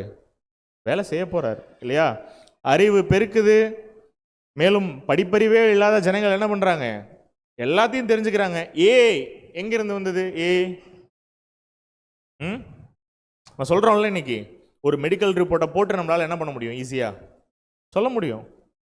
சொன்ன நம்ப மாட்டீங்க. சொன்னால் நீங்கள் சான்ஸே இல்லை, நீங்கள் நம்பவே மாட்டீங்க. துல்லியமாக சொல்லுது, டாக்டர் சொல்கிற மாதிரி. அது தவறவும் வாய்ப்பு இருக்குது, எல்லா இடங்கள்லையும் சரியாலாம் இல்லை. ஒரு ஸ்கூல் எக்ஸிபிஷனில் ஒரு ரோபோட் இருக்குது. அந்த ரோபோட் வந்து மார்ஷல் ஆர்ட்ஸ் பண்ணுற மாதிரி ஆக்ஷன்ஸ் பண்ணும் பொழுது ஒரு குழந்தைய எட்டி வச்சிருது சைனாவில். ரீசெண்டாக ஒரு வீடியோ வெளியானது. டிஸ்அட்வான்டேஜஸ் இருக்குது. அது ஹியூமன்ஸ் மாதிரி பர்ஃபெக்டாக செயல்படுறது இல்லை. ஆனால் ஒரு பாயிண்ட் ஆஃப் டைமில் அது ஹியூமன் பிரெயினை விட தாண்டி இன்னும் பல மடங்கு அதிகமாக ஒரு விஷயங்களை ப்ராசஸ் பண்ணுது அந்த ஏஐ அப்படின்னு நீங்கள் நம்ம பார்க்கும்பொழுது, இது எப்படி மனித குலத்துக்கு ஆபத்து அப்படிங்கிறதெல்லாம் நம்ம யோசிக்கிறத விட்டுட்டு நீங்கள் யோசிச்சு பாருங்கள். நாம் சிந்திக்கிறதை விட பன்மடங்கு அதிகமாக சிந்திக்குது இந்த ஏஐ அப்படிங்கும்பொழுது, இந்த அறிவு பெருக்கம் எங்கேருந்து உருவாகுது? தேவன் அனுமதிக்கிறாரு நம்ம மத்தியில் இது நடக்கிறதுக்கு, இல்லைங்களா? நிறையா சயின்டிஸ்ட் சொல்கிறாங்க இல்லையா, இந்த ஏஐ வந்து மனித குலத்துக்கு ஒரு எதிரி. அது பாருங்கள், ஹியூமனே வந்து சூப்பர் சீட் பண்ணிவிடும் ஒரு டைமில் பாருங்கள், மனுஷனுக்கு எதிரியே இந்த ஏஐ தான் அப்படின்லாம் சொல்கிறாங்க. தேவன் அனுமதிக்கிறார். ஏன்? இந்த விஷயங்கள் எல்லாம் கடைசியில் கொண்டு போய் எங்கே நிப்பாட்ட போகுது இந்த உலக ஜனங்களை அப்படின்னா, சுற்றி நின்று பார்க்க போகிறாங்க இந்த பாபிலோன் அமைப்புக்கு வரக்கூடிய அழிவு என்னங்கிறது. அறிவு பெருக்கம் இல்லையா? நம்ம பார்த்தோம் இல்லையா? இதெல்லாம் கூட பார்த்தோம் இல்லையா? காக்ரோச் ஜனதா பார்ட்டி பார்த்தோம் இல்லையா? எவ்வளோ ஈஸியாக வேணால் இன்றைக்கி மக்கள் கூட்டம் கூட்டிட முடியும். மேலும் ஒரு முக்கியமான தலைவர் ஒரு புதிய கட்சி, ஒரு புதிய அசோசியேஷன் ஆரம்பிக்கிறாருன்னா ஒரு நாளைக்கு எத்தனை பேர் ஜாயின் பண்ணுறாங்க? அதில் 10 லட்சம் பேர் ஒரே நாளில். எங்கேயோ பெருசாலாம் இல்லை, தமிழ்நாட்டில் இங்கே ஒரு இயக்கம் ஆரம்பித்தா போதும், ஒரே நாளில் எத்தனை பேர் ஜாயின் பண்ணுறாங்க? 10 லட்சம் பேர். சாதாரண விஷயமா 10 லட்சம் பேருங்கிற க்ரௌடு? எதுக்காக? இன்னும் என்னன்னே புரியல. என்ன ஐடியாலஜி, என்ன மக்களுக்கு செய்ய போகிறாங்க அப்படிங்கிறது இன்னும் ஃபுல்லாகவே சொல்லலை. ஆனால் மக்கள் உடனே ஏன் 10 லட்சம் பேர்? இப்போ ஒரு உதாரணத்துக்கு கேட்குறேன். தமிழ்நாட்டில் இப்போ கவர்மெண்ட் மாறி இருக்கா? இது மக்கள் எடுத்த முடிவு தானே. ஆனால் இப்போ புதுசாக ஒரு தலைவன் ஒரு வாரத்துக்கு முன்னாடி நாங்கள் ஒரு புது ஆர்கனைசேஷன் ஆரம்பிக்கிறோம் மக்களுக்காகன்னு சொல்லும் பொழுது இதுலேயும் 10 லட்சம் பேர் சேர்றாங்க. அப்படின்னா என்ன சொல்ல வராங்க மக்கள்? இன்னும் சேஞ்சஸ் தேவைப்படுது அவங்களுக்கு என்னென்னா எல்லாமே பெஸ்ட்டாக கிடைக்கணும். ஏன்னா நான் டேக்ஸ் பே பண்ணுறேன், என்னை யாரும் ஏமாற்றக்கூடாது இல்லையா? எவ்வளோ மக்கள் கேள்விகள் கேட்குறாங்க இன்றைக்கி. இப்போ நீங்கள் யோசிச்சு பார்க்கணும். அப்போ நிறைய ஃபால்ஸ் கிளைம்ஸ் இருக்குது இந்த பாபிலோன் அமைப்புகள் மத்தியில். நாங்கள் தேவன்கிட்ட கூட்டிகிட்டு போகிறோம், நாங்கள் பரலோகத்துக்கு கூட்டிகிட்டு போகிறோம், நாங்கள் அவங்கள ரட்சிக்க வைக்கிறோம். எவ்வளோ ஃபால்ஸ் கிளைம்ஸ் பண்ணிட்டாலும் கூட இன்றைக்கி பேர் கிறிஸ்தவ மண்டலத்தில் இருக்க அநேகர் என்ன பண்ணுறாங்க அப்படின்னா இது உண்மையின் நம்பி பின்னாடியே போகிறாங்க. நாம் புரிந்து கொள்ளணும். மேலும் இந்த அரசியல் சக்திகள் எவ்வளோவெல்லாம் மக்களுடைய வரிப்பணங்களை சுரண்டியிருக்காங்கன்றதை நம்ம பார்த்தோம் இல்லையா? மேலும் இந்த சமுதாயங்கள் நடக்கக்கூடிய ஊழல்கள் கூட நம்ம என்ன பண்ணியிருக்கோம், பார்த்துருக்கோம் இல்லையா? பணக்காரன் ஆகிட்டே இருப்பான், ஏழை ஆகிட்டே இருப்பாங்க. நடுத்தர தட்டு மக்கள் இவங்களால தான் ஒரு பொருளாதாரம் வீழ்ச்சி அடையாமல் இறுக்கி பிடிக்க முடியும். ஆனால் ரொம்ப நாளைக்கு இது எல்லாமே அப்படியே இருக்காது அப்படிங்கிறத பார்த்துருக்கோம் இல்லையா? நாள் ஃபுல்லாக ஒர்க் பண்ணுவாங்க, ஆனால் அதற்கு போதுமான கூலிகள் கிடைக்காது. ஏன்? கேள்வி கேட்க ஆரம்பிப்பாங்க அடுத்தது, ஏன் எங்களுக்கு இந்த கூலி கிடைக்கல? அநீதிகள், அநியாயங்கள், அக்கிரமங்கள், இதுலேருந்து ஒரு மக்களுக்கு என்ன ஆகணும்? ஒரு விடிவு காலம் பிறக்கணும் இல்லையா? பாபிலோன் அமைப்பை சார்ந்துட்ட அது சார்ந்திருக்கக்கூடிய சொசைட்டிஸில் என்ன நடக்குது அப்படின்னு பார்க்கும்பொழுது கூட மணி ட்ராப்ஸ் கூட பார்க்குறோம் நம்ம நிறையா இல்லையா? இன்றைக்கி ஆடம்பர வாழ்க்கையை தான் இன்றைக்கி இந்த உலக ஜனங்களுக்கு இந்த பாபிலோன் அமைப்புகள் என்ன பண்ணுது அப்படின்னா பறைசாற்றுறது இல்லையா? நீங்கள் யோசிச்சு பாருங்கள், தேவன் உங்களுக்கு ஒரு காரை கொடுத்து ஆசீர்வதிப்பாராக அப்படின்னு ஒரு பாஸ்டர் ப்ரேயர் பண்ணுறாருன்னா அவருக்கு ப்ரேயர் பண்ணிட்டு அவர் போயிடுறாரு. அங்கே வந்திருக்கவங்க கார் இல்லாதவங்களுக்கு அடுத்தது தாட்டே என்ன தான் வரும்? ஒருவேளை நம்ம பாஸ்டர் ப்ரேயர் பண்ணால் நமக்கு கார் கிடைக்குமோ அப்படின்னு தோன்றது நியாயம் தானே? அவங்க மைண்டே எப்படி தான் இவங்க பழக்க வைக்கிறாங்க அப்படின்னா ஆசீர்வாதங்கள், தேவன் உங்களை ஆசீர்வதிப்பார், காரு கொடுப்பார், வீடு கொடுப்பார் இல்லையா, குழந்தைகள் கொடுப்பார் அப்படிங்கும் பொழுது மக்களுடைய மைண்டு தேவனை தேடுறதே இல்லை. தேவன்கிட்ட எப்படி இந்த உலக பிரகாரமான ஆசீர்வாதங்களை பெற்றுக்கொள்றது அப்படிங்கிறதுக்கு மட்டுமே போயிடுது. இதில் இன்னைக்கு நடுத்தர மக்களும் என்ன பண்ணுறாங்க, சிக்கி சின்ன பின்னமாயிட்டு இருக்காங்க இல்லையா? மேலும் நம்ம பார்த்தோம், பூமி அதிர்ச்சிகள் சகஜம்தான். அப்போ கடைசியில் நடக்கக்கூடிய இந்த அர்மகெதோன் யுத்தம் ஒரு மாபெரும் பூமி அதிர்ச்சின்னா அதுக்கு ஒரு ட்ரெய்லர் என்னவா இருந்தது? பிரெஞ்சு புரட்சி அப்படிங்கிறத கூட நம்ம பார்த்தோம். மேலும் சபையின் அதிகாரங்களை பற்றிய உலகத்தின் தீர்ப்பு கூட இருக்குது அப்படிங்கிறத பார்த்தோம். மேலும் இன்னைக்கு பெயர் கிறிஸ்தவ ஜனங்களில் இருக்கக்கூடிய பாதிரியார்கள், பாஸ்டர்கள் அவங்களுடைய சொல்லுக்கேற்ப ஒரு வாழ்க்கை என்ன பண்ணுறதில்ல, ஆக்சுவலி வாழ்கிறதில்ல அப்படிங்கிறத கூட பார்த்தோம். மேலும் அவங்களாம் எந்த அளவுக்கு பணக்காரங்களாக இருக்காங்க அப்படிங்கிறத கூட நம்ம என்ன பண்ணியிருக்கோம், பார்த்துருக்கோம் இல்லையா? அவங்களுடைய லைஃப் ஸ்டைலே எப்படி தான் இருக்குது இன்னைக்கு, எப்படி இருக்குது? தனியாக பிளேனில் போக முடியும், அவங்களால போக முடியுமா? சொந்தமாக ஒரு சார்ட்டர் பிளேன் வச்சுக்க முடியுமா? வச்சுக்க முடியும். யார் கொடுத்த காசு? மக்களுடைய காசு இல்லையா? இன்றைக்கி நம்ம கான்ட்ரிபியூஷன்ஸ் வாங்குறோம்ல எக்லிஷியாஸில், வாங்கிட்டு நம்ம ஒரு சார்ட்டர் பிளேன் வாங்கினா எப்படி இருக்கும்? இப்பெல்லாம் நீ கேட்பன்னு தெரிஞ்சுதான் அங்கே என்ன பண்ணல, உஷாராக கொடுக்கல, அப்படியா? அப்போ அந்த மக்களோட நிலைமையை யோசிச்சு பாருங்க. எவ்வளோ வறுமையில் இருக்கிறவங்களும் இருப்பாங்க, வாடுறவங்களும் இருப்பாங்க, நோய்வாய்ப்பட்டு அதுக்கு மருந்து கூட வாங்க முடியாத, செலவு காசு கூட கொடுக்க முடியாத ஜனங்களும் இருக்கும் பொழுது, வந்து சம்பளத்தில் 10ல் ஒரு பங்கு போட்டுட்டு போகும்பொழுது அதை எடுத்து செலவு பண்ணக்கூடிய ஒரு பாதிரியார்களுடைய, ஒரு பாஸ்டர்களுடைய வாழ்க்கை எப்படி இந்த ஜனங்கள் முன்பாக அது ஒரு நியாயமானதாக இருக்குன்றதை யோசிச்சு பார்க்கணும். பார்த்தோம் இல்லையா? பகட்டான வாழ்க்கை மட்டும் இல்லை, பேசக்கூடிய பேச்சுகள் எல்லாமே தவறான போதனைகள். அதான் சொல்கிறார்ல Henson, the Hades of new version is only hell in disguise, இல்லையா? ஹேடஸு, கெஹன்னா இதெல்லாம் நான் சொல்கிற நரகம்தான் ஒளிஞ்சிருக்குது. மூலப்பிரதியில் உள்ள வார்த்தையை பார்க்காதீங்க. நித்திரைன்ற வார்த்தை மரணம் தானே, மரணம்ங்கிறத டேரெக்டாக சொல்லாமல் பைபிளில் நித்திரைன்னு தானே இருக்குது. அது மாதிரி தான்ப்பா இந்த நரகமும் அப்படின்னு சொல்லிட்டு அந்த காலப்பகுதியில் மக்களை எவ்வளோ ஈவிலாக வஞ்சனையாக ஒரு தனிப்பட்ட நபரால் இன்ஃப்ளூயன்ஸ் பண்ண முடிஞ்சிருக்கு அப்படிங்கிறதுக்கு உதாரணம். இந்த ஹென்சன் மாதிரி எத்தனை பேர் இருந்திருப்பாங்க வரலாறுல, நீங்கள் யோசிச்சு பார்த்துருக்கீங்களா? ஆத்மாவை பற்றி பேசியிருப்பாங்க, நரகம் பற்றி பேசியிருப்பாங்க இல்லையா? இன்னைக்கு கிறிஸ்துவோடைய அப்பா யார் அப்படிங்கிறத நம்ம புரிய வைக்கிறதுக்கு திருத்துவோம். ஆனால் கிறிஸ்துவோட அம்மாவுடைய ஒரு விஷயங்களையும் இன்னைக்கு வெளியே சொல்லணும் தான் நம்ம பார்த்துருக்கோம் இல்லையா? மரியாள் பற்றின பாடங்கள் நம்ம கேட்டிருக்கோம். ஆனால் இவங்க க்ளோரிஃபை பண்ணி வணங்குற அளவுக்கு நம்ம என்ன பண்ணக்கூடாது, அவங்கள அந்த ஒரு ஸ்தானங்களில் வைக்கக்கூடாது. அவங்க பேடுன்னு சொல்ல வரல. நிறைய பேர் கேட்குறாங்க, நீங்கள் ஆர்சியை ரொம்ப நீங்கள் அடிக்கிற மாதிரி இருக்குது, நீங்கள் என்ன மரியாளுக்கு அகைன்ஸ்டா அப்படின்னா, இல்லை, பைபிளில் அவங்களையும் கனப்படுத்தி நிறைய வசனங்கள் சொல்லப்பட்டிருக்கு இல்லையா? கிறிஸ்துவனுடைய தாயாரை பற்றியும் நிறைய விஷயங்கள் சொல்லப்பட்டிருக்கு. ஆனால் இவங்க கடவுளாக வணங்கக்கூடிய அளவுக்கு அங்கே ஒரு விஷயம் சொல்லப்பட்டிருக்கா அப்படின்னா வசனம் சப்போர்ட்டிங்ஸ் எங்கேயுமே இல்லை இல்லையா? இன்னைக்கு கூட நிறைய இடங்கள் நம்ம பார்க்குறோம், செயின்ட் நேம்லாம் சொல்லுவாங்க இல்லையா? செயின்ட் அப்படின்வாங்க. எங்கெங்க இருக்காங்க இந்த செயின்ட்லாம் அப்படின்னா ஹிஸ்ட்ரியில் இருந்திருக்காங்க நிறைய பேர் அப்படின்னு. நீங்கள் யோசிச்சு பாருங்கள், 100 வருஷம் கழிச்சு நம்முடைய பேரை செயின்ட் பேரில் ஆட் பண்ணி விட்டா எப்படி இருக்கும்? அமைஞ்சர் இங்கிலீஷால் இருக்கவங்க எல்லாருடைய பேரையும் எடுத்து செயின்ட்னு ஆட் பண்ணி விட்டா எப்படி இருக்கும் 100 வருஷம் கழிச்சு? 100 வருஷம்லாம் இன்னும் போகுமான்னு என்ன ஆகலை தெரில. பட் நீங்கள் யோசிச்சு பாருங்கள் எந்த அளவுக்கு ஒரு தவறான போதனைகள்னு. அதை நம்ம பார்க்குறோம். இதான் ஒரு ஃப்ளோ சார்ட். அகெயின் அதே ஏஐ தான் பயன்படுத்தி என்ன பண்ணியிருக்கோம், ஒரு ஃப்ளோ சார்ட் போட்டிருக்கோம். தேவன் அதாவது பாபிலோனை நியாய தீர்ப்புக்கு கொண்டு வரார். அதனுடைய உண்மையான நிலை என்ன அப்படிங்கிறது ரிவீல் பண்ணப்படுது. அந்த பாபிலோன் அமைப்புகள் சார்ந்த 3 பகுதிகள் என்ன ஆகுது அப்படின்னா சோதனைக்குள்ளாக்கப்படுது. அதுதான் இந்த சாப்டரில் சொல்லியிருக்கார். அரசியல் அதிகாரம், சிவில், சமூக அமைப்பு, சொசைட்டி, மத அமைப்பு, எக்லிஷியாஸ்டிக்கல் பவர்ஸ், இது எல்லாமே சோதிக்கப்படுது. எப்போ? இந்த குற்றவாளி கூண்டில் இந்த பாபிலோனை வந்து நிப்பாட்டும் பொழுது. அப்போ மகா நீதிமன்றத்தில் குற்றம் சாட்டப்படுகிறது. தேவன் நீதிபதியாக அமர்கிறார். அதான் நம்ம கேட்குறோம், தேவன் தான் நீதிபதி, அதில் டவுட்டே கிடையாது. ஆனால் அந்த வேலையை அவர் யார் மூலமாக தான் செய்வார்? ஆக்சுவலி கிறிஸ்து மூலமாக எக்ஸிக்யூட் பண்ணுவார் எல்லாத்தையுமே. ஆனால் இந்த உலக மக்கள் எப்படி நிற்கிறாங்க அப்படின்னா சாட்சிகளாக நிற்கிறாங்க. குற்றவாளி கூண்டில் பாபிலோன் நிற்கும் பொழுது அப்போ பாபிலோனின் உரிமை கோரிக்கைகள் விசாரணைக்கு உட்படுகின்றன. நீ தராசில் நிறுத்தப்பட்டாய். இதான் என்ன? மெனே தெக்கேல் உப்பார்சன் என்பது, நீ தராசிலே நிறுத்தப்பட்டு குறைய காணப்பட்டாய். அப்போ இந்த 3 துறைகளும் ஆய்வு செய்யப்படுது.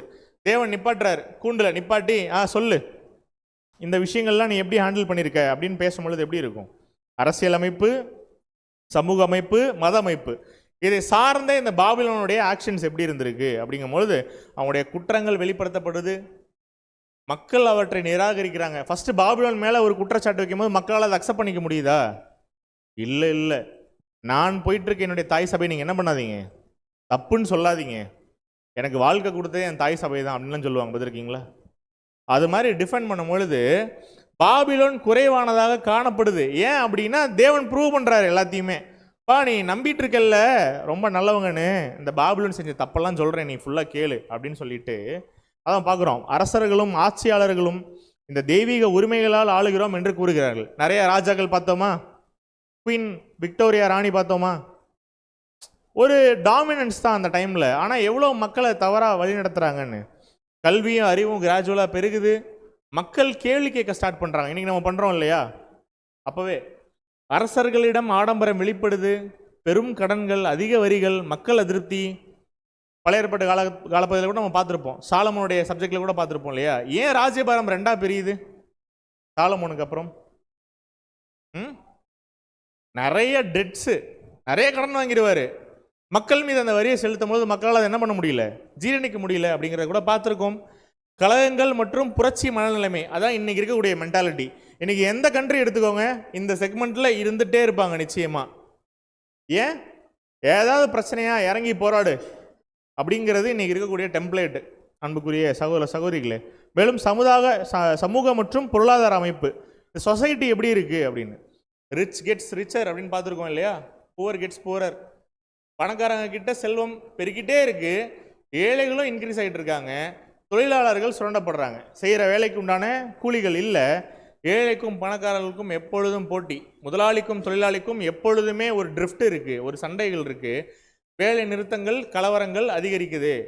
ஸோ சமூக வெறுப்பு அதிகரிக்குது, புரட்சிக்கான சூழல் உருவாகிறது. அகைன் இங்கே தான் வருது இந்த சார்ட் பாருங்க. சமூக வெறுப்பு அதிகரிக்குது இல்லையா?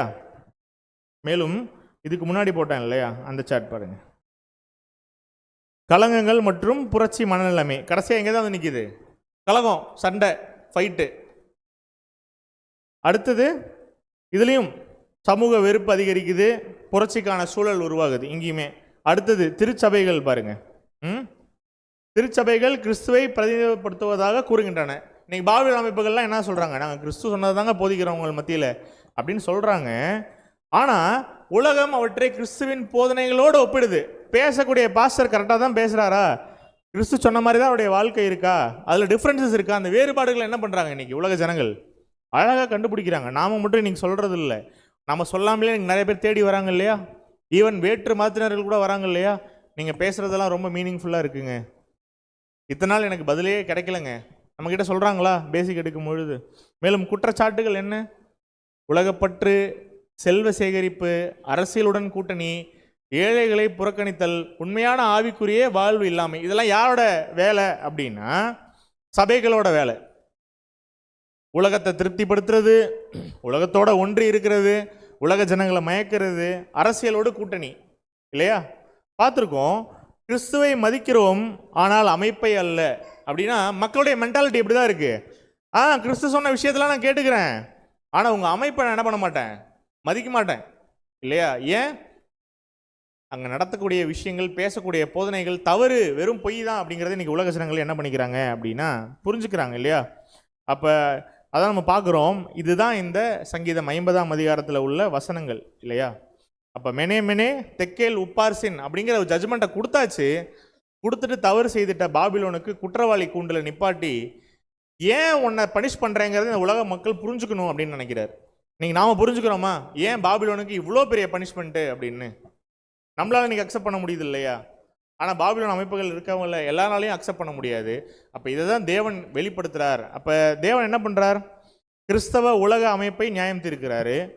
அரசியல் அதிகாரங்கள் மக்களின் பார்வையில் ஃபெயிலியர் சிஸ்டம் தான் இல்லையா? இன்றைக்கி எந்த கவர்மெண்ட் மாறினாலும் என்ன பண்ண முடியாது, இங்கே நடக்கிற பிரச்சனைலாம் சால்வ் பண்ண முடியாது. ட்ரம்ப் வந்தாச்சு, புத்தின் இருக்காரு ரஷ்யாவில், கொரியா, சைனாவில் அதே பிரசிடென்ட்ஸ் இன்னமும் கண்டினியூ ஆகுறாங்க. ஆனால் பிரச்சனையை சால்வ் பண்ண முடியுதா? இல்லை. இந்தியாவுடைய அதிக வருஷ பிரதமர் யார் இப்போ ரொம்ப நாட்களா? நேருவுக்கு அடுத்தது யார் இப்போ? பிரதமர் மோடி. ஆனால் சொல்யூஷன் கொடுக்க முடியுமா இன்றைக்கி எல்லா பிரச்சனைக்கும்? இல்லை. இத்தனை நாள் என்ன தான் சொல்லிகிட்டு இருப்பாங்க, என்ன பிரச்சனைனாலும் நேரு தாங்க தப்பு பண்ணிட்டாரு அப்படின்னு கேள்விப்பட்டிருக்கீங்களா? இன்னைக்கு நேருவையும் தாண்டி ரொம்ப வருஷம் யார் இருந்துட்டா பிரைம் மினிஸ்டராக? அப்போ நீங்கள் யோசிச்சு பாருங்கள், இன்றைக்கி உலக அரசியல் அமைப்புகளே எப்படி தான் இருக்குது, இன்றைக்கி இப்படி தான் இருக்குது. சமூக அமைப்பு அநீதியையும் சமத்துவமின்மையும் உருவாக்கியுள்ளது. இன்றைக்கும் நடக்குதா? இந்த ஜாதிய தீண்டாமையெல்லாம் இன்னமும் இருக்கா? கவர்மெண்ட்னால ஒழிக்க முடியுது எல்லா விஷயத்தையும். இப்போ பெரியார்னு ஒருத்தர் வந்தார், எல்லாத்தையும் ஒழிச்சிட்டாரு அப்படின்னு சொன்னாங்க. இன்றும் ஆணவ கொலைகள் என்ன தான் ஆகிட்டு இருக்கு, நடந்துட்டு தான் இருக்கு. சொசைட்டியே ஒரு இம்பேலன்ஸ் தான் இருக்குது இல்லையா? பணக்காரங்க ஏழைங்க, மேல் சாதி கீழ் சாதி, இதில் எல்லாத்துலேயுமே என்ன இருக்குது? பிரிவினைகள் இருக்குது. மத அமைப்புகள் கிறிஸ்துவின் போதனைகளிலிருந்து விலகி உள்ளன. விலகி இருக்கா இல்லைங்களா? கிறிஸ்மஸ் டைமில் அவங்க போடுற செலிப்ரேஷன்லாம் நீங்கள் பார்த்தீங்கன்னா, நானே 2-3 டைம் கேட்டிருக்கேன். இப்போ ரீசெண்டாக கூட நாகர்கோவில் போகும்பொழுது பிரதர்கிட்ட கேட்டே வந்துட்டு இருந்தேன் நான் வரும்பொழுது. பிரதர், இது சர்ச் தானே பிரதர்? ஆமாம் இது சர்ச் தான். பிரதர், என்ன சர்ச் இது அப்படின்னு. இது வந்து ரொம்ப பழமையான ஒரு சர்ச்சுங்க பிரதர், மோர் தென் 100 இயர்ஸாக இருக்குது இந்த சர்ச் நாகர்கோவிலில் அப்படின்னு. பிரதர், ஆனால் உள்ள சினிமா பாட்டு ஓடுற மாதிரி எனக்கு சத்தம் கேட்குதுங்க பிரதர், கரெக்டாக அப்படின்னு கேட்டேன் நான் பைக்கில் கிராஸ் பண்ணும்போது. எல்லாம் கேட்கும் வாங்க அப்படின்னாரு. அப்போ என்ன இருந்தது அப்படின்னா, சர்ச்சுக்குள்ளே இன்றைக்கி என்ன ஓடிட்டுருக்கு? சினிமா பாட்டு ஓடிட்டுருக்கு இல்லையா? இன்றைக்கி எது சினிமா பாட்டு எது ப்ரேயர் சாங்னே தெரியாத அளவுக்கு ஒரு விஷயங்கள் மாறிட்டாலும், மியூசிக் வந்து ஆதிக்கம் செலுத்திட்டாலும், நானும் கூர்ந்து அப்படியே 2 நிமிஷம் கவனிக்கிறேன். என்னமோ நம்ம காதுக்கு தான் தவறாக கேட்குதோ அப்படின்னு. ரொம்ப அழகாக சொல்கிறாரு. ஆமாம் பிரதர், நீங்கள் கேட்குறது சரிதான், அது சினிமா பாட்டு தான். எங்கே ஓடிட்டுருக்கு? நம்ம தமிழ்நாட்டில் சர்ச்சில் ஓடிட்டுருக்கு. அப்போ அதெல்லாம் இன்னும் கொஞ்ச நாளில் பிபிடி போட்டு என்ன பண்ணுவாங்க, ப்ரைம் வீடியோஸில் போயிட்டு சப்ஸ்கிரிப்ஷன் பண்ணி புதுசாக ரிலீஸ் ஆன மூவியை ஸ்ட்ரீம் பண்ணாலும் இன்றைக்கி என்ன இல்லை, ஆச்சரியத்துக்கு கிடையாது இல்லையா? பாபிலோன் தராசில் நிறுக்கப்பட்டு குறைவானதாக காணப்பட்டதால் அதன் வீழ்ச்சி நிச்சயம் என அத்தியாயம் வலியுறுத்துகிறது. இந்த சாப்டர் என்னதான் நமக்கு சொல்ல வருதுன்னா, பாபிலோன் செய்துட்ட இவ்வளோ தவறையும் நீங்கள் பாருங்கள், பார்க்கும்பொழுது நமக்கு என்ன பாடம்னா, நாமளும் பாபிலோன் போல இருந்துடக்கூடாது. சத்தியம் கேட்டு தெரிஞ்சு வந்த நாம தேவன் நம்மளை எப்படி வேறு பிரித்து வச்சிருக்காரு அப்படிங்கிறத புரிஞ்சுக்கணும். 2வது, டைம் இஸ் வெரி ஷார்ட் அப்படிங்கிறத உணரணும். 3வது, இதெல்லாம் நம்மக்கிட்ட சொல்லும் பொழுது என்னென்ன புரிஞ்சுக்கணும்னா, பின்னாடி நடக்க போகிற தீர்க்க தரிசனத்தெல்லாம் உனக்கு முன்னாடியே கூப்பிட்டு உட்கார வச்சு என்ன பண்ணிட்டு இருக்கேன், நான் சொல்லிட்டு இருக்கேன் அப்படிங்கிறத தேவன் நமக்கு சொல்கிறாரு. இதை தெரிஞ்சுக்கிறதே ஒரு பெரிய ஆசீர்வாதம். நாளைக்கு என்ன நடக்க போகுதுங்கிறத தெரிஞ்சுக்கிறதே பெரிய ஆசீர்வாதம். இந்த ஆசீர்வாதத்தை பெற்றுக்கொண்ட நாம ஒரு அர்த்தமுள்ள ஒரு ஓட்டத்தை ஓடணும், ஒரு அர்த்தமுள்ள ஒரு வாழ்க்கையை வாழணும். இதோட இந்த சாப்டர் முடியுது. தேவனுக்கு சித்தம் இருந்தாலும் வரக்கூடிய வாரம் என்ன பண்ணலாம்? 5வது அத்தியாயம் உங்களுடைய மனசில் ஒரு மிகப்பெரிய ஒரு மகிழ்ச்சி உண்டாவதனால என்ன பண்ண முடியுது, உணர முடியுது. அடுத்த வாரம் Babylon before the great court, her confusion national. புரியுதா? அதாவது புரியலையா? பாபிலோன் மகா நியாய சபை முன்பாக குற்றம் சாட்டப்படுதல் அப்படிங்கிறத சொல்லும் போது உங்களுக்கு எப்படி தான் இருந்தது? இப்படி தான் இருந்தது. என்னடா ஏதோ சொல்கிறாங்களே புதுசாக, ஏதோ நியாய சபை குற்றம் சாட்டப்படுதல், பாபிலோன் குற்றவாளி கூண்டு, கோர்ட் ரூம்லாம் ஒரு கிளாஸ் எடுத்தார் பிரதர் அப்படின்னு. பாபிலோனின் குழப்பம் தேசிய அளவிலானது, அதான் சொல்ல வராங்க. Babylon before the great court, or confusion national அப்படிங்கிற தலைப்பில் ஒருவேளை தேவனுக்கு சித்தம் இருந்தால் என்ன பண்ணலாம், வரக்கூடிய வாரம் இந்த ஒரு புது அத்தியாயத்தோடு நம்ம துவங்கலாம். கேட்ட பாடங்களில், இந்த சாப்டரில் கேட்ட விஷயங்களில் உங்களுக்கு ஏதேனும் டவுட் இருக்குது அப்படின்னா நீங்கள் தவறாமல் அந்த ஒரு டவுட்டை கூட கிளாரிஃபை பண்ணிக்கொள்ளும்படியாக அன்புடன் கேட்டுக்கொள்கிறோம். பொறுமையாக கேட்ட நம் அனைவரையும் தேவன் தாமே ஆசீர்வதித்து பயன்படுத்துவாராக. ஆமென்.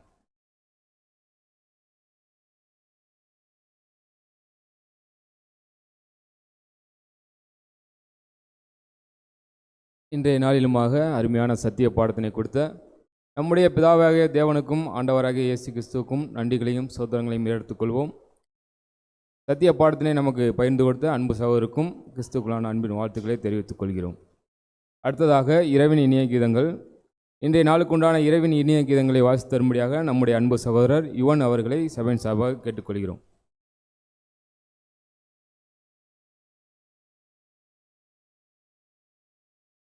இரவின் இனிய கீதங்கள். ஜூன் 12ஆம் தேதி, பிலிப்பியர் 2ஆம் அதிகாரம் 10ஆம் வசனம். இயேசுவின் நாமத்தில் வானோர் பூலோகத்தோர் பூமியின் கீழானோருடைய முழங்கால் யாவும் முடங்கும். இதற்குரிய விளக்கம்: நமது ஆண்டவரை தேவன் இவ்வளவாய் உயர்த்தி இருப்பதை நினைக்கும்போது, இந்த சுவிசேஷ யுகத்தில் அழைக்கப்பட்டு தெரிந்து கொள்ளப்பட்ட உண்மையுள்ள பரிசுத்தவான்களை மனவாட்டி வகுப்பில் அங்கமாக்கி அவருடைய கனம், மகிமை, சாகாமை ஆகியவைகளில் உடன் சுதந்திரராக்கிறார் என்பதை நாம் மறந்துவிடக்கூடாது. இதை நாம் மனதில் வைப்போமானால் நம் செய்கையிலும் பேச்சிலும் தேவ பக்தியிலும் எப்படிப்பட்டவர்களாய் இருக்க வேண்டும். பூமிக்குரிய சந்தோஷமும் துக்கமும் ஐஸ்வர்யமும் தரித்திரமும் பலவீனமும் தாழ்மையும் எவ்வளவு அற்பமானதாய் இருக்க வேண்டும்.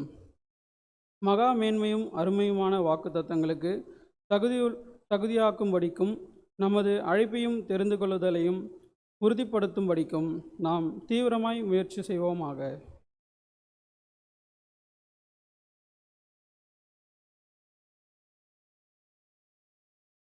அடுத்ததாக இன்றைய நாளுக்குண்டான முடிவு பாடலாக நாம் அனைவரும் எழுந்து நின்று தேனினிமையிலும் இயேசுவின் நாமம் என்ற பாடலை நாம் அனைவரும் சேர்ந்து பாடுவோம்.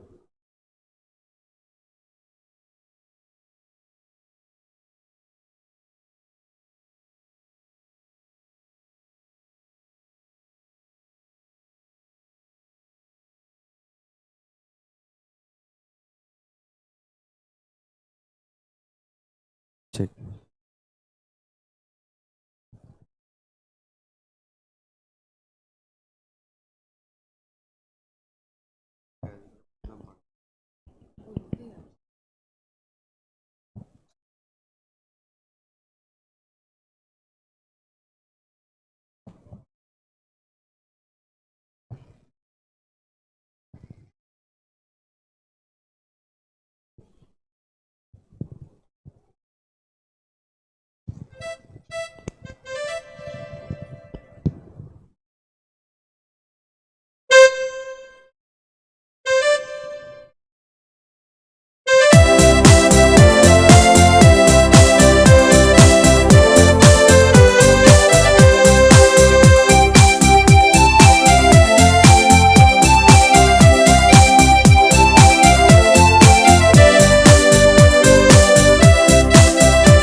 இந்த ஒரு கூடுகைக்கு முடிவாக நம்மத்திலே முடிவு ஜெபத்தில் நம்மளை வழிநடத்தும்படியாக நம்முடைய அன்பு சகோதரர் ஹரிஹரன் அவர்களை சபையின் சார்பாக கேட்டுக்கொள்கிறோம்.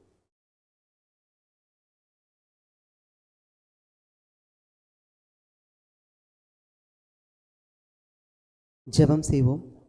மகா உன்னதங்களில் வாசமாயிருக்கும் இஸ்ரேலின் சேனைகளின் தேவனாகிய கர்த்தாவே, யெகோவா என்னும் நாமமுள்ள எங்கள் ஒன்றான மெய்தேவனே, பிதாவே, இந்த ஒரு இரவு வேளையில் ஆண்டவராகிய இயேசு கிறிஸ்துவின் மூலமாக உமக்கு துதிகளையும் ஸ்தோத்திரங்களையும் எடுத்துக் கொள்கிறோம் ஐயா. பிதாவே, ஒவ்வொரு வாரமும் வெள்ளிக்கிழமை தோறும் பிதாவே 7ஆம் தூதன் எழுதிய 4ஆம் தொதியை பிதாவே நாங்கள் கேட்கும்படியாக கொடுத்த கிருபைக்காக நன்றி. பிதாவே, இந்த நாளிலும் செய்தி கொடுக்கிற தாசனை மறைத்து வசனங்களினாலும் சத்தியங்களினாலும் பிதாவே எங்களோடு கூட நீர் இடைப்பட்டீர். அதற்காக உமக்கு நன்றி சுவாமி. பிதாவே, நாட்கள் எவ்வளவு கொடிது என்பதையும் பிதாவே நாங்கள் எவ்வளவு கடைசி காலத்தில் வாழ்கிறோம் என்கிறதையும் பிதாவே நீர் எங்களுக்கு வெளிப்படுத்தி கொண்டு வருகிறீர் சுவாமி. பிதாவே, நீர் எங்களுக்கு நியமித்திருக்கிற அந்த ஒரு ஓட்டத்தில் பிதாவே நாங்கள் பொறுமையோடு ஓடவும், பிதாவே செய்து கொண்ட உடன்படிக்கைக்கு உண்மையும் உத்தவமாய் வாழவும், பிதாவே மனுஷர் காணும்படியாக அல்ல, மனுஷரை பிரியப்படுத்தல, பிதாவே நீர் காணும்படியாக உம்மை பிரியப்படுத்தி ஒரு வாழ்க்கை வாழவும், பிதாவே எங்களுடைய மரணம் உம்முடைய பார்வைக்கு அருமையாக இருக்கத்தக்கதாக ஒரு ஓட்டத்தை ஓடி முடிக்க கிருபை தர வேண்டுமாக வேண்டுகிறோம் சுவாமி. பிதாவே, இந்த ஒரு கூட்டத்திற்கு வர தவறிய சகோதர சகோதரிகளுக்காக வேண்டுகிறோம். பிதாவே, உமக்கு சித்தமாக இருப்பின் பிதாவே இந்த சத்தியம் அவர்களுக்கும் சென்று சேரும்படியாக கிருபை தர வேண்டுமாக வேண்டுகிறோம். பிதாவே, மீதியான வேலைகளை உடைய கரத்தில் ஒப்படைக்கிறோம். நீர் தாமே பொறுப்பெடுத்து வழி நடத்த வேண்டும் என்று இந்த ஒரு சிறு ஜெபத்தை எங்கள் ஆண்டவராகிய இயேசு கிறிஸ்துவின் வழியாக ஏறெடுக்கிறோம். எங்கள் ஜீவனுள்ள நல்ல பிதாவே, ஆமீன்.